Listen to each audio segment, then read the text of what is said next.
भाई और बहनों, कुछ छोटी छोटी बातें हैं, परंतु वर्तमान भक्ति मार्ग में आप और हम सब के लिए बड़े काम की हैं।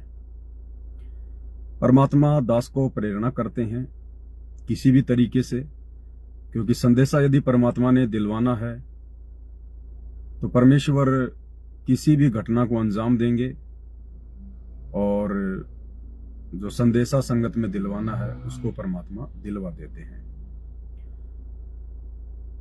दास एक छोटे से सोपन का जिक्र करेगा,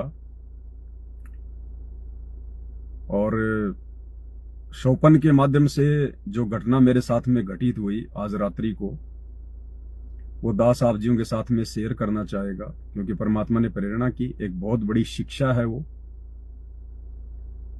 भक्ति मार्ग में आप और हम सब के बड़ी काम आने वाली बात है, और छोटी छोटी बातें होती हैं जिन पर यदि गौर किया जाए, ध्यान दिया जाए, तो हम आने वाले समय में एक बहुत बड़ी मुसीबत को मोल लेने से बच सकते हैं। तो परमेश्वर ने दास को क्या सोपन दिखलाया और क्या उसका अर्थ निकलता है, भक्ति मार्ग में हमारे कैसे काम का है, कितना काम का है, इसी टॉपिक पर आज हमारा ये छोटा सा वीडियो होगा।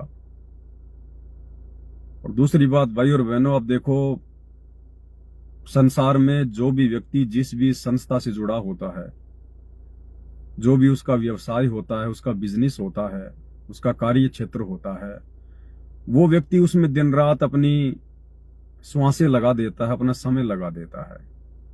उसको पता होता है कि यदि मुझे जीवन में कुछ हासिल होना है तो इसी से हासिल होना है। जैसे आप देख रहे होंगे आजकल राजनेता हैं, कई तरह की पार्टियां हैं।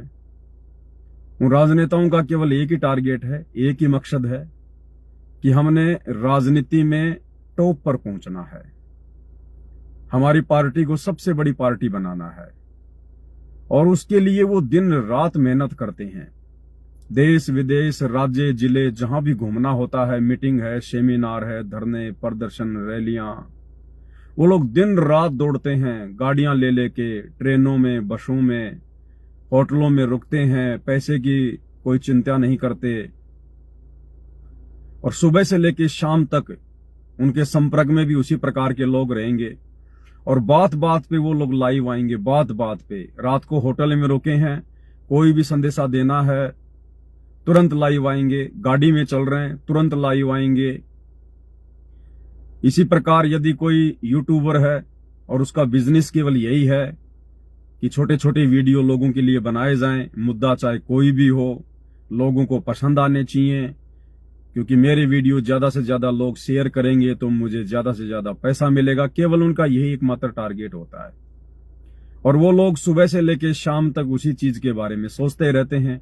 और जब भी उनको कोई चीज दिखाई दे गई, बेवजह बेमतलब की, सीधे सीधे जा रहे हैं, सामने किसी की गाड़ी थोड़ी सी टकरा गई, उन्होंने गाड़ी साइड में लगाई, आपस में लड़ने झगड़ने लग गए, कहां सुनी कर ली, बस उसने मोबाइल निकाला, तुरंत गाड़ी में बैठे बैठे, देखो भाई और बहनों, मैं यहां खड़ा हूं, अभी अभी ये एक्सीडेंट हुआ है, देखो क्या बात हो रही है, जरा देखते हैं, और बना के 10-15 मिनट का वीडियो सोशल मीडिया पे डाल देगा। और ये मूर्ख दुनिया फालतू में अपना समय और अपनी सांसें बर्बाद करेगी उन चीजों को देख देख के। उसको देखा नहीं, उससे पहले उसको शेयर करने लग जाएगी आगे, पता नहीं क्या मसाला है उसके अंदर। वो आपस में लड़ रहे हैं, झगड़ने, उनको बेचारों को टेंशन हो रही है, दुनिया मजा ले रही है अपने मोबाइल में। लेकिन भाई और बहनों, आप और हम जो परमपिता परमेश्वर, कल की भगवान सदगुरु रामपाल जी के फॉलोवर हैं, उनके बच्चे हैं, आप और हमें परमात्मा ने ये सोशल मीडिया जिस सदुपयोग के लिए बनी है, जिस विशेष काम के लिए बनी है, आज हमें परमेश्वर ने उस कार्य में लगा दिया है। ये सोशल मीडिया आज से पहले नहीं थी, ये सोशल मीडिया आज से 25-30 साल पहले नहीं थी। ये इंटरनेट, ये टीवी, ये रेडियो वगैरह, ये यूट्यूब वगैरह, फेसबुक वगैरह, इंस्टाग्राम वगैरह, ये रील बनाना, ज्यादा से ज्यादा ये 50 साल पहले चले जाओ आप, ये उससे पहले नहीं थे ये उपकरण, जो वर्तमान में परमात्मा ने 20 से 25 साल में बिल्कुल छप्पर फाड़ के दे दिए हैं। क्यों? आज से पहले क्या धरती पे इंसान नहीं थे क्या? आज से पहले वाले इंसानों के पास में दिमाग नहीं था क्या? क्या आज से पहले इस धरती में ये मटेरियल नहीं था क्या जो आज ये वैज्ञानिक खोद खोद के बना रहे हैं? क्या नहीं था इस धरती पर आज से पहले? 40 लाख वर्ष बीत गए सतयुग से वर्तमान समय को। क्या नहीं था इस पृथ्वी पर? इंसान भी थे, मटेरियल भी था, ये कच्चा माल भी था जो आज जमीन से खोद के निकाला जा रहा है। लेकिन इंसान के पास आज से पहले वो विशेष बुद्धि नहीं थी, विशेष बुद्धि। और इंसान को वो विशेष बुद्धि ये सारी चीजें बनाने के लिए जो भी हम वर्तमान में देख रहे हैं, जिसको हम विज्ञान का नाम देते हैं, टेक्नोलॉजी का नाम देते हैं, ये विशेष बुद्धि आज परमेश्वर ने दी, कबीर भगवान सतगुरु रामपाल जी ने दी आज इंसान को। तब इंसान ये चीजें बना पाया है। क्यों? किस लिए? परमात्मा ने हमसे भक्ति करवानी है, हमारे भक्ति मार्ग में सहयोग के लिए, पल पल हमारे को परमात्मा के संदेश से देने के लिए, एक दूसरे के माध्यम से सारी सूचना या आदान प्रदान जो है वो करने के लिए, हमारा समय बचे। जो कार्य हम पहले 2 घंटे में किया करते थे, आज इस विज्ञान के माध्यम से, टेक्नोलॉजी के माध्यम से, सोशल मीडिया के माध्यम से हम उसको 10 मिनट में पूरा कर दें। पहले किसी को कोई सूचना देनी होती थी, रिश्तेदारी में जाना पड़ता था, 1 दिन जाने में लगता, 1 दिन आने में लगता। आज सिर्फ 2 मिनट की बात है, मोबाइल मिलाया, उसको सूचना पहुंचा दी। कितना समय बच गया हमारा? बाकी समय बैठ के परमात्मा का भजन करेंगे। तो ये सोशल मीडिया, ये विज्ञान, ये टेक्नोलॉजी जो भी आप देख रहे हैं, इंसान तो केवल अपनी गलतफहमी के कारण कि फलाने वैज्ञानिक ने मोबाइल का आविष्कार कर दिया, फलाने ने इंटरनेट का आविष्कार कर दिया, फलाने ने इंटरनेट बना दिया। नहीं भाई और बहनों, ये वर्तमान के वैज्ञानिक श्री राम और श्री कृष्ण से ज्यादा बुद्धिमान नहीं थे, लेकिन वो श्री राम और श्री कृष्ण भी ये चीजें नहीं बना पाए जो चीजें आज वर्तमान में भगवान ने बनवाई, दिमाग दे के परमात्मा ने बनवाई है। क्या राम कृष्ण के समय गर्मियां नहीं पड़ती थी? क्या उनको पंखे, कूलर, एसी की आवश्यकता नहीं थी? क्यों नहीं बना पाए? पूरा जिंदगी बेचारे गर्मी मर मर के चले गए। उस समय क्या सर्दी नहीं पड़ती थी? क्या उनको हीटर की आवश्यकता नहीं थी? क्यों नहीं बना पाए? पूरी सर्दी गर्मी मरते रहे। क्या राम कृष्ण को गाड़ियों की जरूरत नहीं थी? क्या वो रिश्तेदारी में नहीं जाते थे? क्या युद्ध करने के लिए उनको टैंकरों की आवश्यकता नहीं थी? सब कुछ था। क्या उनको मोबाइल की जरूरत नहीं थी? क्या वो बातें नहीं किया करते थे? लेकिन उस समय परमात्मा ने ये विज्ञान, ये टेक्नोलॉजी, ये किसी को देनी ही नहीं थी। ये समय परमात्मा ने पहले से फिक्स किया हुआ है, निर्धारित किया हुआ है। ये कलयुग की पिछली पीढ़ी का वर्तमान समय चल रहा है। दुनिया अभी बेखबर है, अनजान है। दुनिया को ये सब बातें उस समय पता चलेंगी जब दुनिया अपनी आत्मा के पिता, परमपिता परमात्मा सतगुरु रामपाल जी भगवान की शरण में आएंगी, उनके सत्संग सुनना शुरू करेंगे। तो इसी प्रकार दुनिया अपने अपने हिसाब से, जितना दुनिया को ज्ञान है उस हिसाब से वो दिन रात उसी कार्य के लिए वीडियो बनाते रहते हैं कि बस हमने तो महारत हासिल कर लिया। लेकिन आने वाले समय में भाई और बहनों, ना तो दुनिया उन राजनेताओं का कोई वीडियो देखा करेगी, ना दुनिया के किसी भी यूट्यूबर का वीडियो देखेगी जो वर्तमान में बड़े, उनके 2-2 करोड़ फॉलोवर हैं, 5-5 करोड़ फॉलोवर हैं, चाहे किसी के 100 करोड़ फॉलोवर क्यों ना हो। यदि वो व्यक्ति आने वाले समय में 2028 के बाद अगर संत रामपाल जी की शरण में नहीं आता है, उनकी तरफ अपनी दिशा को नहीं मोड़ता है, ये दुनिया उसके वीडियो देखना बंद कर देगी। आने वाला समय वो आएगा। ये दुनिया भर के लोग जो फालतू के मनोरंजन के वीडियो बनाते हैं, सिर्फ पैसा कमाने के लिए दुनिया का समय बर्बाद करते हैं, कोई भी व्यक्ति इनका वीडियो नहीं देखेगा। आने वाले समय में दुनिया में यदि वीडियो चलेंगे तो सतगुरु रामपाल जी परमेश्वर जी के सत्संग चलेंगे, भक्ति मार्ग के वीडियो चलेंगे, केवल सतगुरु रामपाल जी परमात्मा की भक्ति के वीडियो चलेंगे। और सतगुरु रामपाल जी परमात्मा से संबंधित जो भी व्यक्ति वीडियो बनाएगा ज्ञान आधार से, केवल उसी के वीडियो चलेंगे। अन्यथा किसी का कोई वीडियो यूट्यूब पे नहीं चलेगा। वो नीचे चले जाएंगे। नीचे जब लोग उनको देखना ही बंद कर देंगे तो वो ऊपर आएंगे नहीं। वो तो आज परमेश्वर ने सोशल मीडिया का सदुपयोग किया है, कैसे करना है, आप और हमें दिया है, और आप और हम इसका जमकर फायदा उठा रहे हैं। और भाई और बहनों, आप और हमें तो भगवान ने सेवाएं ये दी है और हमारे पास में कोई सेवाएं नहीं है। जिसको परमात्मा ने रोजी रोटी की दया बख्श रखी है, छोटा मोटा कोई काम धंधा दे रखा है, कोई मजदूरी करता है, कोई सर्विस करता है, कोई किसानी करता है, वो अपना सीमित समय तक अपना काम करता है। आवश्यकता से ज्यादा इस भक्ति में आने के बाद सतगुरु रामपाल जी का भगत खेती बाड़ी भी नहीं करता है। भले उसके पास में 100 बीघा जमीन है और पहले उसके बाप दादा 100 बीघा जमीन में अनाज बीज दिया करते थे, लेकिन अब उन पूर्वजों का पोता या उनका पड़पोता जो वर्तमान में सतगुरु रामपाल जी का भगत बन चुका है, या वो परिवार जिनके पूर्वजों के पास में सैकड़ों बीघा जमीन थी, आज भी है, लेकिन आज वो सतगुरु रामपाल जी की शरण में आ गए। आज वो सैकड़ों बीघा जमीन में अनाज नहीं बीजते हैं। आज उनको आवश्यकता कितनी है? अगर 5 बीघा जमीन में बीज बीजने से अगर उनके साल भर का रसोई का खर्चा चल रहा है, इससे ज्यादा वो बीज नहीं बीजते हैं। वो लोगों को बटाई में दे देते हैं कि भैया तुम भी खाओ, थोड़ा बहुत बचे तो हम भी दे देना, कोई दिक्कत नहीं, आप अपने बच्चों का पेट भरो। और यदि गुरु की शरण में आने के बाद भी अगर 100 बीघा में, 50 बीघा में, 40 बीघा में अगर वो अनाज कर रहा है, तो फिर वो गधा है, गधा, वो बैल है। उसकी वो गंदी आदत छूट नहीं रही अभी। वो दिन रात मेहनत करने की, गोबर के भूंड की तरह, उसकी आदत अभी छूट नहीं रही। तो वो भगत होकर भी अभी वो बैल है, बैल, गधा है अभी वो। उसकी दिन रात कमाने की वो जो गंदी आदत है वो जा नहीं रही। उसे अभी अपने समासों का, अपने समय का अंदाजा नहीं है, कीमत नहीं है उसको। इसी प्रकार जो भगत भाई बहन पहले दिन रात मजदूरी करते थे, या कोई जो है कोई प्राइवेट नौकरी थी, उसमें ओवर टाइम किया करते थे दिन रात कि ज्यादा से ज्यादा पैसा कमाएंगे, नींद भी पूरी नहीं ले पाते थे। आज उन भाई बहनों को पता चल गया है कि असली धन क्या है, असली नौकरी क्या है। इसलिए वो केवल अपनी नौकरी ही करते हैं, ओवर टाइम नहीं करते बिल्कुल भी। ठीक है, कभी कभार कंपनी को अगर आवश्यकता उसकी पड़ जाती है तो वो ओवर टाइम भी देगा, लेकिन वो धन कमाने के लिए ओवर टाइम नहीं करेगा रोजाना कि मुझे मिल जाए, मुझे मिल जाए। रोजाना 4 घंटे ओवर टाइम, 3 घंटे ओवर टाइम। अब ज्यादा से ज्यादा टाइम वो परमात्मा की भक्ति को देगा। उसको पता चल गया कि ये जो ओवर टाइम है ना, ये ओवर ही रहेगा, तेरे किसी काम नहीं आएगा ये। और जितना तुझे आवश्यकता है अगर भक्ति करेगा तो परमात्मा 2 घंटे की नौकरी में दे देगा, 2 घंटे की नौकरी में।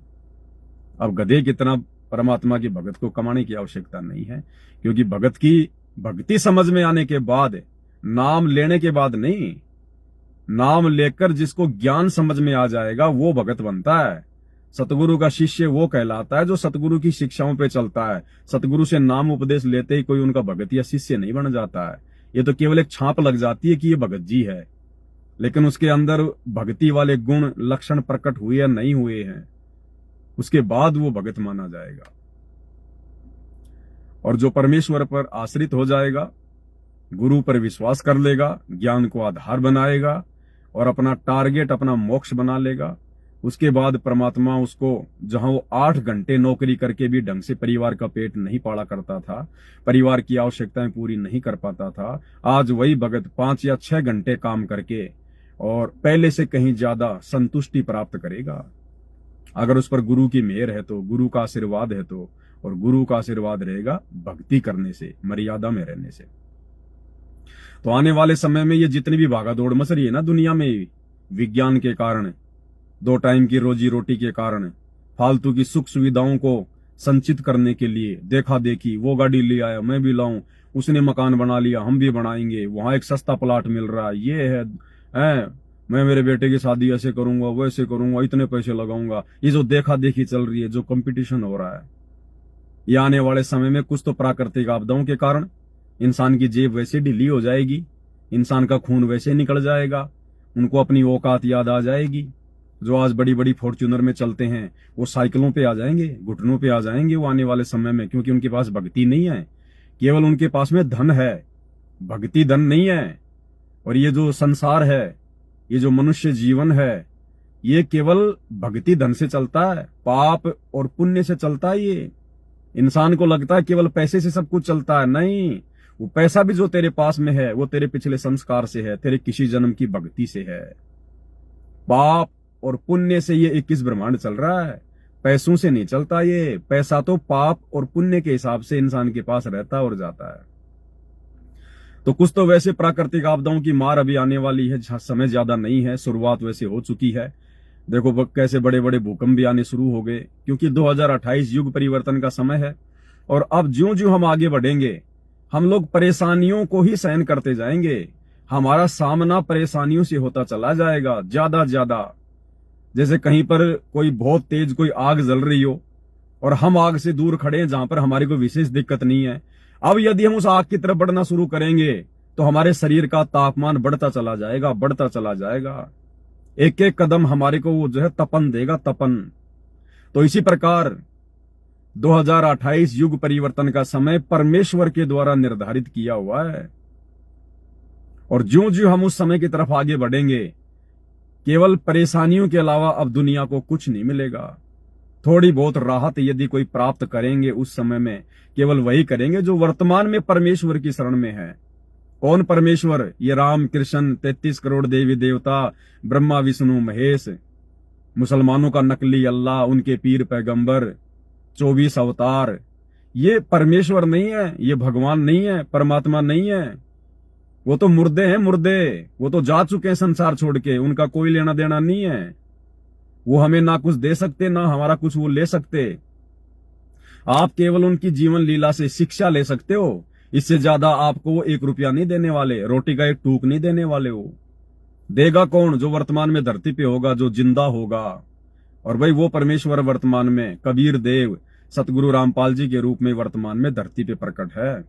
उनकी भक्ति करने से, उनकी आज्ञा में चलने से, उनको प्रसन्न करने से ये दुनिया आने वाले उस महाविनाशकारी समय में थोड़ी बहुत राहत प्रदान करेगी। अन्यथा धरती पे ना कोई प्रधानमंत्री राहत प्रदान कर सकता, ना राष्ट्रपति कोई राहत प्रदान कर सकता। जब वो खुद ही आपत्तियों से घिर जाएंगे तो भला अपने फॉलोवर को कहां से वो राहत दे देंगे। तो ये बातें तो वर्तमान में जो हमारे द्वारा की जाती है केवल सतगुरु रामपाल जी के फॉलोवर को ही समझ में आएंगी।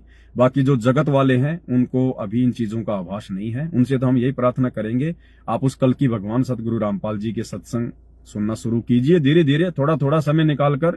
ये फालतू की बकवाद भी तो सुनते हो आप लोग सुबह शाम, दुनिया भर की शॉर्ट वीडियो, रील वगैरह, इतने महंगे महंगे मोबाइल लेके हैं, लाख लाख रुपए के मोबाइल लाते हो और दुनिया की बहन बेटियों को उसमें नंगा देखते हो। कोई नाच रही है, कोई फुदक रही है, कोई क्या कर रही है, और तुम उनको देख देख के जो है मतलब हंस रहे हो। क्यों? क्योंकि अभी तुम दुनिया वालों की बहन बेटियों को अपनी बहन बेटी नहीं समझ रहे हो। इसीलिए दूसरे लोग तुम्हारी बहन बेटियों को अपनी बहन बेटी नहीं समझ रहे। इसीलिए आपस में राग, द्वेष, ईर्ष्या, रजोगुण वगैरह हैं, ये सब सारा रोग लगा हुआ है। ये मोबाइल, ये सोशल मीडिया, ये भगवान को जानने के लिए, परमात्मा को पहचानने के लिए, कुछ अच्छे वचन सुनने के लिए दिए हैं परमात्मा ने। अन्यथा सतगुरु रामपाल जी भगवान का, कल की भगवान का वचन है, और शाद वचन पलटे नहीं, ये पलट जाए ब्रह्मांड। आने वाले समय में ये जितने भी टीवी चैनल हैं और जिन जिन लोगों के हाथों में ये मोबाइल हैं, अगर लोगों ने सतगुरु रामपाल जी के सत्संग प्रवचन सुनना शुरू नहीं किए, और अगर इसी प्रकार से दुनिया भर की जो बकवादें हैं इनमें जो देखते रहे, ये मोबाइल ब्लास्ट होंगे। लोगों के घरों में रखे हुए टीवी ब्लास्ट हो जाएंगे। ब्लास्ट उस परमेश्वर की शक्ति से, अध्यात्म की शक्ति से। वैज्ञानिकों की शक्ति तो आपने देख ली, आपने वो पेजर ब्लास्ट देख लिए होंगे। इजराइल ने जिस प्रकार से दूसरे देशों में जो पेजर ब्लास्ट किए हैं, एक साथ 5000 लोगों के पेजर ब्लास्ट हुए। जब एक इंसान अपना दिमाग लगा के इतना सब कुछ कर सकता है, तो ये टेक्नोलॉजी तो परमात्मा ने दी है। उसके तो संकेत से सारे काम होते हैं, उसके संकेत से। उसको खाली एक इशारा करने की जरूरत है, इसमें कोई सॉफ्टवेयर डालने की जरूरत नहीं है। तो आने वाले समय में लोगों के मोबाइलों में, टीवी में आग लग जाए करेगी। अगर बकवाद, ये फालतू के सास बहू के सीरियल हैं, ये कौन कौन से आजकल ये नाटक, हमें तो नाम भी नहीं पता उनका, ये क्राइम फ्राइमर, CID PID, दुनिया भर के ये नाटक वगैरह, सास बहू के ये फिल्में वगैरह, अगर सतगुरु रामपाल जी के सत्संगों के अलावा अगर कुछ भी चला इन टीवी चैनलों में और मोबाइलों में, आने वाले समय में जो जो हम लोग महाविनाश की तरफ बढ़ रहे हैं, आग लगेगी, आग। किसी भी कारण से तुम्हारे मोबाइल खराब हो जाया करेंगे, फूट जाएंगे ये। फिर तुम कहोगे बैटरी खराब हो गई थी, बैटरी ज्यादा चार्ज हो गई थी, हीट ज्यादा हो गई थी। तुम अपना दिमाग लगाते रहना, करना था परमात्मा ने, कर दिया, चलने नहीं देगा, नुकसान ही होगा। तो इसी प्रकार भाई और बहनों, ये दुनिया तो उल्टे रंग में रंगी हुई है, क्योंकि दुनिया को अभी ज्ञान नहीं है। दुनिया उस समय समझेगी जब दुनिया को ठोकर लगेगी, दुनिया को चोट लगेगी, क्योंकि दुनिया अभी समझदार नहीं है। और कहते हैं समझदार व्यक्ति वो नहीं है समझदार व्यक्ति वो नहीं होता है जो, कहावत है कुछ ऐसे, हाँ, समझदार व्यक्ति वो नहीं है जो ठोकर खा के समझता है। भाई ठोकर खा के तो जानवर भी समझ जाता है, अगली बार जानवर भी उधर नहीं जाएगा कि यार उधर खड्डा है, मेरे कल ठोकर लगी थी। तो ठोकर लगने के बाद तो जानवर भी समझ जाता है। इंसान उसको कहते हैं जो दूसरों की ठोकर से शिक्षा ले ले कि अगर मैं ऐसा करूंगा तो मेरे साथ भी ऐसा ही होगा। और अगर पैर फुड़वा कर तुड़वा कर ही समझना है तो फिर वो तो जानवर की श्रेणी में है। तो भाई आप लोग सतगुरु रामपाल जी के प्रवचन सुनना शुरू करो, उससे आपको सारी बातें समझ में आएंगी। अब हम अपने मुद्दे पे आते हैं, जिस टॉपिक पर परमात्मा ने दास को लाइव आने के लिए प्रेरित किया है। और मुद्दा यह है भाई और बहनों, परमात्मा ने अगर संदेशा दिलवाना है तो परमात्मा कारण कुछ भी बनाएगा, कुछ भी। तो सिंपली दास रात को सो गया, सोते सोते परमात्मा को स्मरण तो अपन करते ही हैं, कब नींद आ जाती है उसका पता नहीं चलता। चिंतन भी करते हैं तो चिंतन भी भक्तों का तो अपने भगवान का होगा, अपने गुरुदेव का होगा, अपनी धार्मिक जो क्रियाएं हम करते हैं अपने दिन में सारा दिन, उन्हीं चीजों का जो है हम चिंतन करते करते सो जाते हैं। सो गए तो रात को सौपन आया। सौपन आया तो सुबह फिर जब दास की आंखें खुली, सौपन टूटा तो एकदम से बड़ा झटका सा लगा, बड़ी हैरानी हुई, बड़ी टेंशन हुई, चिंता हुई कि ये भगवान ये क्या हुआ। लेकिन फिर 2 मिनट के बाद में शांति भी हुई कि परमात्मा ये तो सौपन था, हकीकत नहीं थी, सौपन था। मालिक का धन्यवाद किया, चिंता बनी बहुत ज्यादा। और फिर परमात्मा ने प्रेरणा की कि बेटा ये बाकी लोगों को भी समझा, बाकी तेरे भाई बहनों को भी बता कि वो भी निकट भविष्य में अगर भक्ति पे लगे हैं तो छोटी छोटी बातों के ऊपर गौर करें और सावधानियां बरतें, नहीं तो छोटी सी बात बहुत बड़ी हो जाएगी, भक्ति मार्ग में बहुत बड़ी बाधक सिद्ध हो जाएगी। तो क्या था कि रात को सौपन आया, जैसे दास कहीं जा रहा है, यात्रा कर रहा था, बस में बैठा हुआ था दास, तो दास के पास में आके एक युवा लड़की बैठ गई। युवा लड़की सुंदर थी, बैठ गई। अब मुझे सौपन में यह आभास नहीं हो रहा था कि मैं भगत हूं और मैंने नाम ले रखा है, यह मुझे पूरी तरह से आभास नहीं था। वो बैठ गई मेरे पास में। अब बैठते मुझे ऐसा लगा कि जैसे मैंने इस लड़की को कभी देखा है और मैंने इस लड़की से बात करनी चाहिए। तो मेरे अंदर वैसे तो कोई कुविचार नहीं थे, लेकिन मैंने जैसे वो लड़की मेरे पास में बैठी तो मैंने कहा कि मैंने आपको कहीं ना कहीं देखा है। मैंने कहा कि मुझे याद आ रहा है, मैंने आपको कहीं ना कहीं देखा है, कहां देखा है मुझे पूरी तरह याद नहीं आ रहा। अब उस लड़की ने तुरंत मेरे से बातचीत करना शुरू कर दिया। अरे सर, मैं ऐसे ऐसे, मेरा यूट्यूब चैनल है और मैं वीडियो बनाती हूं, शायद आपने मुझे वहां देखा होगा। सर आपको मेरे वीडियो कैसे लगते हैं? मैंने कहा नहीं, वीडियो में नहीं देखा, मैंने आपको कहीं और देखा है, मुझे याद नहीं आ रहा। सर आप कहाँ के रहने वाले हैं? मैंने कहा मैं वहां का। अरे सर वहां तो मेरे ननिहाल है, मैं अक्सर वहां पे जाती रहती हूँ, हो सकता आपने मुझे देख लिया होगा, मैं घूमती रहती हूँ। कहने का मतलब है भाई और बहनों, सबसे पहली शिक्षा जो सुबह फिर दास को परमात्मा ने प्रेरणा की हम भगत भाई बहनों के लिए, कि हम जब भी कहीं जाएं, कोई यात्रा में जाएं या वैसे भी किसी रिश्तेदारी में जाएं, कहीं भी आप अपना काम धंधा करते हैं, ऑफिस में या जैसे भी है, हम अपनी तरफ से किसी के साथ भी चर्चा शुरू ना करें। ध्यान रखें इस बात का, अन्यथा वो आपके गले की हड्डी बन जाएगी। जो समय आपने चुपचाप परमात्मा के चिंतन मनन में, परमात्मा के सुमरण में या सत्संग सुनने में लगाना था, वो समय आपका आपके पास में बैठा हुआ वो व्यक्ति हो, चाहे वो लेडीज हो, यदि आपने उससे फालतू में चर्चा शुरू कर दी कि भाई साहब कहां जाओगे? अच्छा वहां जाओगे, अच्छा वहीं मैं जाऊंगा, बस आपने तो केवल इतना ही बोला, बाकी तो फिर वो जगत वाला है, वो काल प्रेरणा से फिर वो आपको पूरी यात्रा ढंग से ना तो सुमरण करने देगा, ना आपको चिंतन मनन करने देगा, दुनिया भर की बातें छेड़ देगा। अच्छा कहाँ के हो आप? वहां के? अच्छा अरे मैं गया था वहां पर एक बार, मेरे मामा के गांव है वहां।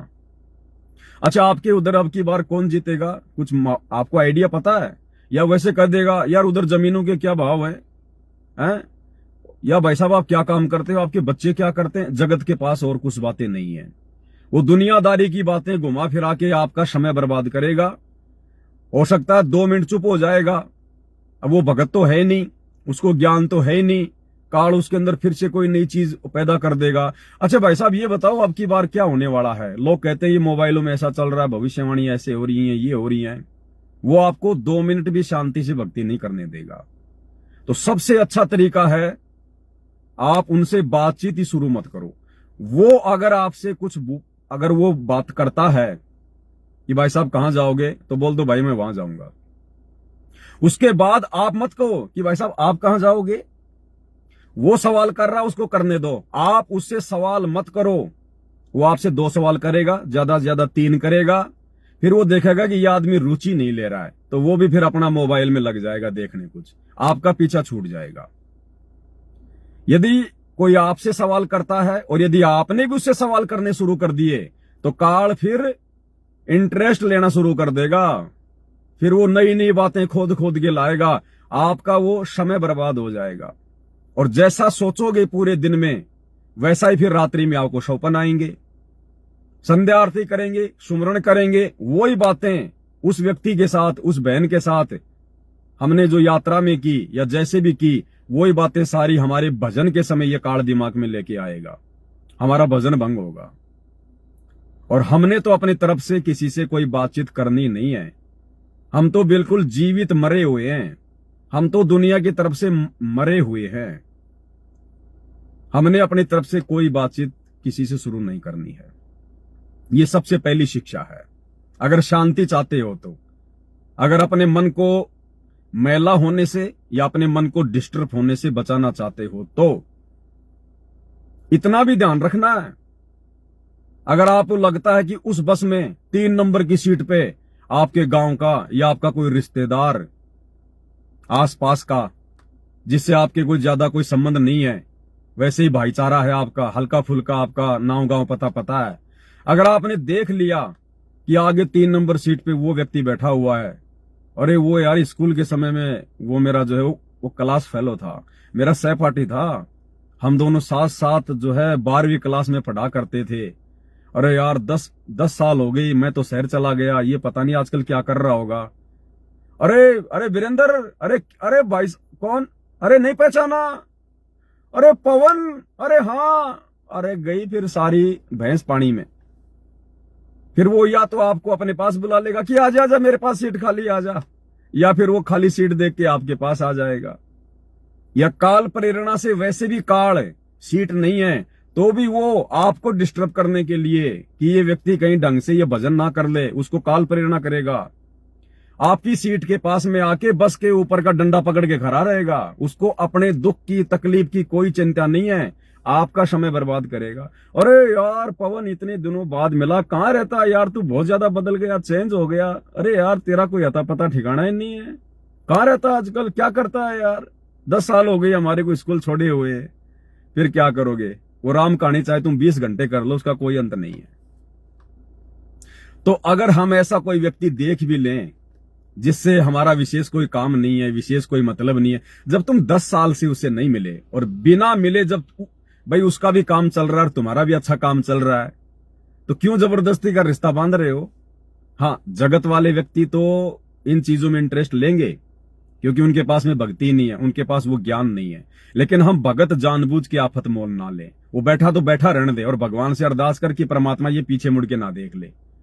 अगर वो पीछे भी देखे कभी कभार तो अपनी गर्दन को यूं कर लो। कहने का मतलब है बचने का प्रयास करो जितना हो सके उतना। ये समय ऐसा विनाशक और भयानक समय है, और वैसे भी हम भक्तों की परीक्षा का समय है। हमने अपना समय और श्वास दोनों को बचाना है, दोनों को। जितना हो सके उतना भक्ति में, परमात्मा के सत्संग में, सुमरण में, या अपने भगत भाई बहनों से ज्ञान आधार से कोई बातचीत करने में व्यतीत करो। फालतू में ये समय व्यतीत ना करो। और फिर देखना हमारा गुरु कितना प्रसन्न होगा। सबसे बड़ी बात, अध्यात्म का मूल, रीढ़ की हड्डी हमारा गुरु। फिर हमारा गुरु हमसे कितना प्रसन्न होगा, क्योंकि हमारे गुरु की नजर पल पल हमारे ऊपर है। अंतर्यामी एक तुम, आत्म के आधार, जो तुम छोड़ो हाथों में कौन उतारे पार। उसका सीसीटीवी कैमरा तो अंधेरे में भी बंद नहीं होता, वो तो भंवर गुफा में भी देखता है। फिर वो हमसे प्रसन्न होगा, फिर वो हमारे ऊपर एक विशेष मेहर बख्शेगा। क्या बख्शेगा? एक विशेष मेहर बख्शेगा हमारा गुरु हमारे ऊपर कि इसकी भक्ति बहुत अच्छी चल रही है, इसके आचार विचार सत्संग सुन सुन के भक्ति करके बहुत अच्छे हो चुके हैं। एक विशेष मेहर, फिर गुरु, एक विशेष आशीर्वाद जिसकी हम भक्तों को विशेष आवश्यकता है, उसके बिना हमारी भक्ति सफल नहीं हो सकती। चाहे हम लाख जन्म भक्ति कर लें, कितने ही सुमरण कर लें, जब तक गुरु अपनी विशेष मेहर अपने शिष्य पे नहीं बख्शेगा तब तक हमारी बात नहीं बनेगी। और दास ने आपको कल भी एक वीडियो सुनाया था गुरुदेव भगवान का उसी विशेष मेहर को लेकर कि जब तक गुरु अपने भगत के ऊपर वो विशेष मेहर नहीं बख्शेगा तब तक शिष्य की बात जो है बनेगी नहीं। आज आपको फिर से मैं सुना देता हूं, अगर मिल जाएगा तो मेरे पास में। ये रहा विशेष मेहर गुरु की, वो इस प्रकार से मिलेगी जब हम खुद गुरु के ज्ञान को आधार बनाकर दुनिया वालों से अपनी समासें और समय को जो है वो बचाएंगे, तब गुरु वो विशेष मेहर हमारे ऊपर बख्शेगा जिससे हमारी बात बनेगी। तुम्हारा जो कल्याण कैसे होगा, ये सतगुरु जो तत्वदर्शी संत है उसको नजर निहाल कर कि इतना उनके अनुसार उनके मर्यादा में चल के वो तेरे ऊपर गदगद हो जाए, वो संत के मेरी प्यारी आत्मा परमात्मा को पाने के रास्ते पर बिल्कुल सही चल रही है।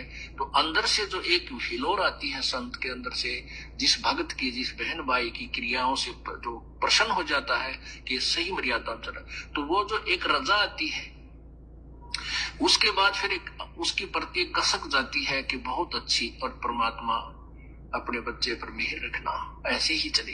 तो वो एक आशीर्वाद आपको एक्स्ट्रा मिलता है जिसको गृह स्मारक कहते हैं। तो यहाँ कहते हैं इन बातों के पाइए कर सतगुरु नजर निहाल है। मान्य तन यो ज्ञान भी हो गया कैसे ऐसे होता तो, और सतगुरु नजर निहाल हुआ नहीं, तुझे सार नाम रे फिर सार शब्द मिला नहीं तो भी बात बिगड़ेगी। इसलिए ये कल्याण कहती है बातें कहने सुनती ना है, कर पाड़ने की है। तो भाई और बहनों, अब वो समय आ गया है परमात्मा के वचनों को कर पाड़ने का।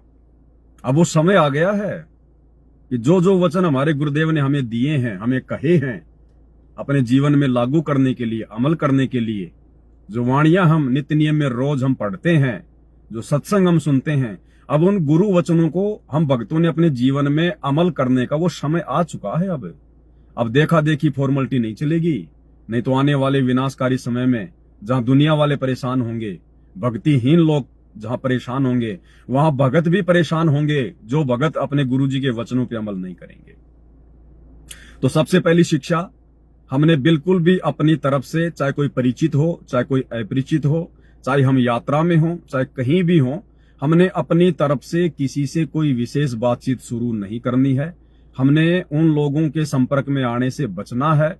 अरे जब हम लोगों ने फालतू में रिश्तेदारियों में आना जाना छोड़ दिया, ब्याह शादियों में, बात में, छूचक में, जन्मदिन पे, धार्मिक जो है जागरण वगैरह में जो अनुपासना के अंतर्गत आते हैं, जब हम सत्सेवक भाई बहनों ने इन सभी बकवादों में, आडंबरों में, पाखंडों में, व्यर्थ की रीति रिवाजों में आना जाना छोड़ दिया, तो भला फिर हम नए तरीके से आपत्ति मोल क्यों लें? हम बिल्कुल मरे हुए प्राणी की तरह कि हमारा संसार में कोई नहीं हमारे गुरु जी के अलावा। और हकीकत भी है, गुरु के अलावा भगत का संसार में कोई वारिस है भी नहीं। तो ये हमने विशेष सावधानी रखनी है। लेकिन मैंने सौपन में इस बात पे विशेष ध्यान नहीं दिया, मैंने सावधानी नहीं रखी, तो फिर आगे चल के सौपन में मुझे कितना बड़ा उसका परिणाम भुगतना पड़ा। अब उस लड़की से मैंने बातचीत करना शुरू कर दिया, क्योंकि मैंने जरा सी बात छेड़ी, मैंने ये गलती कर दी उसको बोल के कि मैंने आपको कहीं न कहीं देखा है, बस इतना सा कहना था। फिर वो खुद ही शुरू हो गई। और भाई और बहनों, भले हम लोग संसार की नजरों में बहुत ज्यादा बैकवर्ड हैं, हम बिल्कुल अज्ञानी हैं, हम किसी के किसी काम के नहीं हैं, हमारी विशेष कोई राजनीति में, कोई प्रशासन में, कोई व्यापार धंधे में कोई जान पहचान नहीं है, कोई पहुंच नहीं है, हम एक प्रकार से फालतू के लोग हैं। लेकिन हमारे पास में भक्ति धन है, और इन दुनिया वालों को नहीं पता, इस दुनिया में जिसका नाम होता है, जिसकी पहुंच होती है, वो धन से नहीं, भक्ति धन से होती है।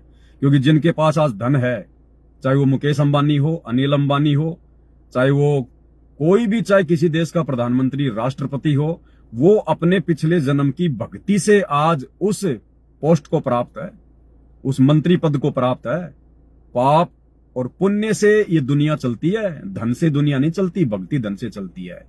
गुरुदेव भगवान कहते हैं, कबीरा सब जग निर्धना, धनवंता ना कोई, धनवंता सो जानिए जिसके पास राम नाम धन होए। तो वो असली राम नाम धन, वो परमात्मा की भक्ति का धन आज केवल गुरुदेव भगवान ने आप और हमें दिया है। तो ये दुनिया जबरदस्ती हमारे को लपेटने का प्रयास करेगी, जबरदस्ती काल हमारे पीछे लोगों को लगाएगा, क्योंकि हमारे पास में भक्ति धन है। चोरों की नजर उसी पे होती है जिसकी जेब में कुछ पैसा होता है, भिखारी के पीछे कभी चोर नहीं लगता। तो आप और हम भक्ति के धनी हैं, और ये दुनिया आने वाले समय में ये धन की भी जो है वो भिखारी हो जाएगी, और भक्ति से तो भिखारी है ही। तो इनकी तो होगी दुर्गति, ये तो अब नीचे को गिरेंगे ये दुनिया वाले, और जो परमात्मा के भगत हैं वो अब धीरे धीरे भक्ति धन के सारे हैं, क्योंकि उनका बाप जगत सेठ है, सावड़सा सेठ है सदगुरु रामपाल जी भगवान। भक्ति धन तो ठोक के दे दिया, और जब भगत को ज्ञान हो जाता है तो ज्ञान होने के बाद उसको माया यानी धन के गुण और अवगुण का भी उसको ज्ञान हो जाता है। फिर परमात्मा उस ऐसी आत्मा को फिर धन भी देगा। यहां पर जब भगत को धन के गुण और अवगुण का ज्ञान हो जाएगा, फिर परमात्मा उसको धन देगा। तो आने वाले समय में हम धन के भी धनी बनेंगे और भक्ति धन के भी धनी बनेंगे। और ये दुनिया वर्तमान में जो भक्ति धन से तो निर्धन है, और ये धन से बहुत बड़ी सेठ है, आने वाले समय में ये कंगाल होती हुई दुनिया को नजर आएगी, क्योंकि हमारे पास कुछ नहीं है। आने वाले समय में यदि भूकंप आएगा तो संपत्ति किसकी नष्ट होगी? उसकी होगी जिसके पास वर्तमान में संपत्ति है। तो भक्तों के पास तो संपत्ति है ही नहीं, उनके पास तो केवल भक्ति धन है। बाकी कोई अपने किराए में रह रहा है, कोई अपना छोटा मोटा कोई मकान, कोई झोपड़ा बना के रह रहा है। आने वाले समय में यदि फैक्ट्रियां किसी की जो है बर्बाद होंगी, आर्थिक मंदी के समय में अगर फैक्ट्रियां किसी की अगर बर्बाद होंगी, लॉकडाउन के समय में अगर काम धंधा अगर किसी का वो ठप होगा, फैक्ट्रियां अगर किसी की बंद होंगी, तो वो किसकी होंगी? जगत वालों की, जिनके पास में धन है। अब भक्तों के पास तो ना फैक्ट्रियां, चाहे लॉकडाउन लगो ना लगो, आर्थिक मंदी आओ चाहे ना हो, हमारा क्या बिगड़ेगा? हमारा कोई नुकसान नहीं है। तो आने वाले समय में यदि भयंकर नुकसान होगा तो दुनिया वालों का होगा, जिनके पास में संपत्ति या धन है। उनका नुकसान नहीं होगा जिनके पास भक्ति धन है। और जिनके पास भक्ति धन है, और भक्ति धन केवल सतगुरु रामपाल जी की भक्ति से हो सकता है, और दुनिया में कोई भक्ति नहीं है। तो जिनके पास भक्ति धन है और साथ में यदि संसार का भी धन है, तो भक्ति धन के कारण परमात्मा उनके सांसारिक धन की भी, जहां दुनिया वालों को नुकसान होगा उस भगत को नुकसान नहीं होगा। परमात्मा ऐसे भक्ति धन वाले भगत की शारीरिक संपत्ति का भी जो है वो बचाव करेगा। अब दास से क्या गलती हो गई? दास ने उससे सौपन में बातचीत शुरू कर दी, और भाई उससे मेरे अच्छे खासे संबंध से बन गए। एक प्रकार से शारीरिक संबंध नहीं, वैसे ही बातचीत के दौरान जैसे होता ना, एक जैसे मतलब फ्रेंड बन जाते हैं, दोस्त बन जाते हैं, तो ऐसे उससे मेरे संपर्क हो गए। अब संपर्क होंगे तो बार बार आप उनसे मिलोगे भी, आप उनके बारे में सोचोगे भी, आप उनसे से फोन पे बात भी करोगे। अब दूसरा क्या हुआ फिर भाई और बहनों, सौपन में फिर मैंने आगे देखा कि उस लड़की के संपर्क एक किसी फिल्म जो है वो अभिनेता सी हो गई। अब नाम तो क्या बताना, वैसे सौपन में तो सलमान खान था, लेकिन नाम गांव से क्या लेना देना। तो उस फिल्म अभिनेता से उस लड़की के संपर्क हो गए, क्योंकि वो सुंदर थी। तो सलमान खान ने उसको कोई ऑफर दे दिया कि मैं तेरे साथ में फिल्म बनाऊंगा ऐसे ऐसे। तो वो उसके साथ एग्री हो गई, क्योंकि मेरे पास में ना तो धन था ना कुछ और था। तो वो तुरंत, क्योंकि वो सांसारिक लड़की थी, उसको तो धन चाहिए, उसको तो पैसा चाहिए, मान बढ़ाई चाहिए, तुरंत वो उसके संपर्क में आ गई। अब उसके पास में ज्यादा से ज्यादा वो रहने लगी। अब एक समय दास ने क्या देखा, जैसे मैं किसी बहुत बड़ी मकान की मैं छत पे बैठा हूं शोपन में, और वो लड़की और सलमान खान वो दोनों के दोनों जो है कुछ मतलब की गलत क्रिया कर रहे थे, और मुझे वो छत से स्पष्ट दिखाई जो है वो दे रहे थे, और मैं उनको एकटक उनको देख रहा था। मैं अपनी छत से उनको जो है वो देख रहा था, गलत भावना से नहीं देख रहा था। शोपन में मैं कोई इंटरेस्ट कोई नहीं ले रहा था, मैं कोई आनंद नहीं ले रहा था उनको देख के, लेकिन मन में ये सोच रहा था कि देखिए लड़की मेरे संपर्क में थी, अब ये लड़की ज्यादा इसके संपर्क में रहने लग गई, और देखो अब ये निकम्मे क्या कर रहे हैं। वो आपस में कोई प्रेम प्रसंग की बातें या वैसे मतलब शारीरिक अटैचमेंट वगैरह उनका हो रहा था, मिल रहे थे वो अच्छे से। तो मैं छत से देख रहा था। अब ये मेरी दूसरी सबसे बड़ी गलती, ये सौपन में मेरी दूसरी सबसे बड़ी गलती जो हम भगत भाई बहनों ने शिक्षा लेनी है। इस संसार में चाहे कोई कुछ भी कर रहा है, चाहे कोई अच्छा कर्म कर रहा है, चाहे कोई गंदा कर्म कर रहा है, चाहे कोई चोर चोरी कर रहा है, चाहे कोई किसी के साथ में कोई ठगी कर रहा है, और हम हैं भगत वर्तमान में।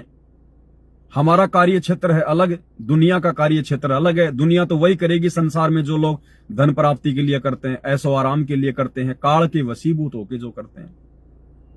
हम लोगों ने किसी की ऐसी अच्छी या गंदी उन क्रियाओं को देखकर अपने मन में ना तो कोई दोष पैदा करना है और ना हमने उनकी उन क्रियाओं को देखना है। आप कहीं से जा रहे हैं और किसी पार्क में कोई लड़का और लड़की है, आपस में वो प्रेम प्रसंग की बातें कर रहे हैं या कोई गलत हरकतें कर रहे हैं, आपस में कोई चूमा चाटी कर रहे हैं, हम भक्तों ने वहां खड़ा होकर देखना नहीं है। अगर हम उधर से जा रहे हैं, गुजर रहे हैं, तो भी हमने उनकी तरफ ध्यान नहीं देना है। एक बार नजर जा सकती है आपकी कहीं भी कि क्या है, लेकिन एक बार में आपको यह भी पता चल जाएगा परमात्मा के आशीर्वाद से कि जो हरकत वो कर रहे हैं वो सही है या गलत है। अगर वो गलत है तो आपने दोबारा उधर नजर नहीं डालनी, आपने एक टक नहीं देखना, बार बार मुड़ के नहीं देखना। वो भी हमारे लिए नुकसानदायक हो जाएगी, वो भी हमारे लिए नुकसानदायक हो जाएगी। तो दास ने यही किया। जब वो अभिनेता और वो लड़की दोनों आपस में शारीरिक संबंध वगैरह, शारीरिक संबंध तो वो जो है नहीं बना रहे थे, लेकिन जैसे कुछ वो अर्धनग्न कपड़ों में थे और कुछ ऐसी वैसी हरकतें वो कर रहे थे। तो मैं ऊपर बैठा बैठा छत पे सोपन में, और मैं उनकी तरफ यूं देखने लग गया एक टक। अब अचानक से उस लड़की की नजर मेरे ऊपर पड़ गई, उस लड़की की नजर मेरे ऊपर पड़ गई कि वो हमें देख रहा है। तो लड़की को तो अच्छा नहीं लगा, क्योंकि उसको ये नहीं पता था कि भाई इसको इस बात का पता होगा कि मैं इस अभिनेता के संपर्क में आ गई। और आपको पता है भाई और बहनों, ये फिल्में वगैरह, ये टीवी सीरियल वगैरह में काम करने के लिए लड़कियां कितने नीचे तक ये गिर जाती हैं। ये कास्टिंग काउच एक शब्द है, कास्टिंग काउच मतलब उनका किस प्रकार से उनका शोषण किया जाता है। वो हर प्रकार से वो तैयार होती हैं कि बस हमारे को तो फिल्म में ले लो, हमारे को तो आप इस नाटक में ले लो, बाकी चाहे आप उनका कुछ भी ले लो। क्योंकि ये संसार है, ये जगत है, ये विषय वासनाओं का लोक है। यहाँ कोई इज्जत कोई मान मर्यादा नहीं है। आप चाहे वेश्या हैं, अगर आपके पास में पैसा है आपकी इज्जत करेंगे लोग, इज्जत। ये फिल्मी अभिनेत्रियां क्या हैं? ये वेश्या ही हैं। वेश्याओं से भी गिरी हुई होती हैं ये फिल्म अभिनेत्रियां, जिनके देश दुनिया में नाम है। अरे एक औरत जो एक बंद कोठे में 5 आदमियों के सामने नाचती है, उसको तो कहते हैं वेश्या। जो मुजरा करती है, पहले जो मुजरा किया करती थी, बड़े बड़े ठाकुर लोग, बड़े बड़े राजा महाराजा लोग जो वहां पर जाया करते थे या उसको बुला लिया करते थे और उसका नाच देखा करते थे, उसके ऊपर जो है मतलब पैसे फेंका करते थे। तो जो औरत 5 आदमियों के सामने या 10 आदमियों के बीच में एक बंद कमरे में नाचा करती थी, उसको कहते थे वेश्या। और आज जो पूरी दुनिया के सामने नाच रही है फिल्मों में, उसको कहते हैं अभिनेत्री, हीरोइन, माय फेवरेट। तो भाई और बहनों, ये जो अभिनेत्रियां है ना, ये तो वेश्याओं का दूसरा रूप है। केवल इनके पास में पैसा है, और जितना भी जो युवा हैं, लड़के और लड़कियां, इनको आध्यात्मिक ज्ञान नहीं है, जिस कारण से ना जाने वो उनको देवी देवताओं से भी कम नहीं समझते हैं। बाकी आप और हम भक्तों को सदगुरु रामपाल जी परमेश्वर जी के ज्ञान से पूरे संसार की औकात का, उनके जो है नकलीपन का सब कुछ मालूम हो चुका है। तो दूसरी गलती दास ने स्वप्न में यह की, मैं उस लड़की और उस अभिनेता की हरकतों को एक टक देखता रहा। उस लड़की ने मुझे देख लिया कि भाई इसने तो मुझे देखा है। देखने के बाद उसने उस अभिनेता को बता दिया कि देख उधर वो देख रहा है। उस अभिनेता ने मेरी तरफ कोई संकेत किया और स्वप्न में मुझे ऐसा लगा कि जैसे हम दोनों की आपस में काफी जानकारी है। तो उसने मुझे कुछ यूं किया, तो मैं समझ गया कि ये कह रहा है कि यार थोड़ा हमें ऐसा आराम करने दो, आप थोड़ा साइड में हो जाओ। तो मैंने कहा ठीक है मैं जा रहा हूं। इतना कह के मैं थोड़ा साइड में हो गया। अब उसके बाद में उस लड़की ने उस अभिनेता को क्या कहा क्या नहीं कहा, वो अभिनेता मुझे जो है मतलब कि फंसाने के चक्कर में आ गया कि कल को ये बात किसी और के सामने ना चली जाए। वो थे वो बेइज्जत, लेकिन बेइज्जतों को भी अपनी इज्जत की टेंशन हो जाती है। उनकी आपस में क्या बातचीत हुई, वो अभिनेता मुझे फंसाने के चक्कर में लग गया कि किसी भी तरह से मैं इसको फंसाऊं, मैं इसको जेल भिजवा दूं, ताकि हम दोनों की ये गुप्त बातें किसी और के सामने ना चली जाए, वरना ये जो है ये बता देगा किसी को। वो मेरी गलती थी जो मैं उनको एकटक देख रहा था। ये गलती भक्तों ने नहीं करनी है। चाहे कोई कुछ भी कर रहा है, चाहे कोई नंगा खड़ा है, कोई नंगे होके अपना जो है बल्कि कुछ भी वो कर रहे हैं, कोई लड़ाई झगड़ा कर रहा है, बाढ़ में जाओ, मरने दो। हमने सूरवीर नहीं बनना फालतू में। भाई और बहनों, भगत सूरवीर होता है। लख भर सूरा जूझ ही लख भर सावंत दे, और लख भर यति जहान के तब सतगुरु शरणा ले।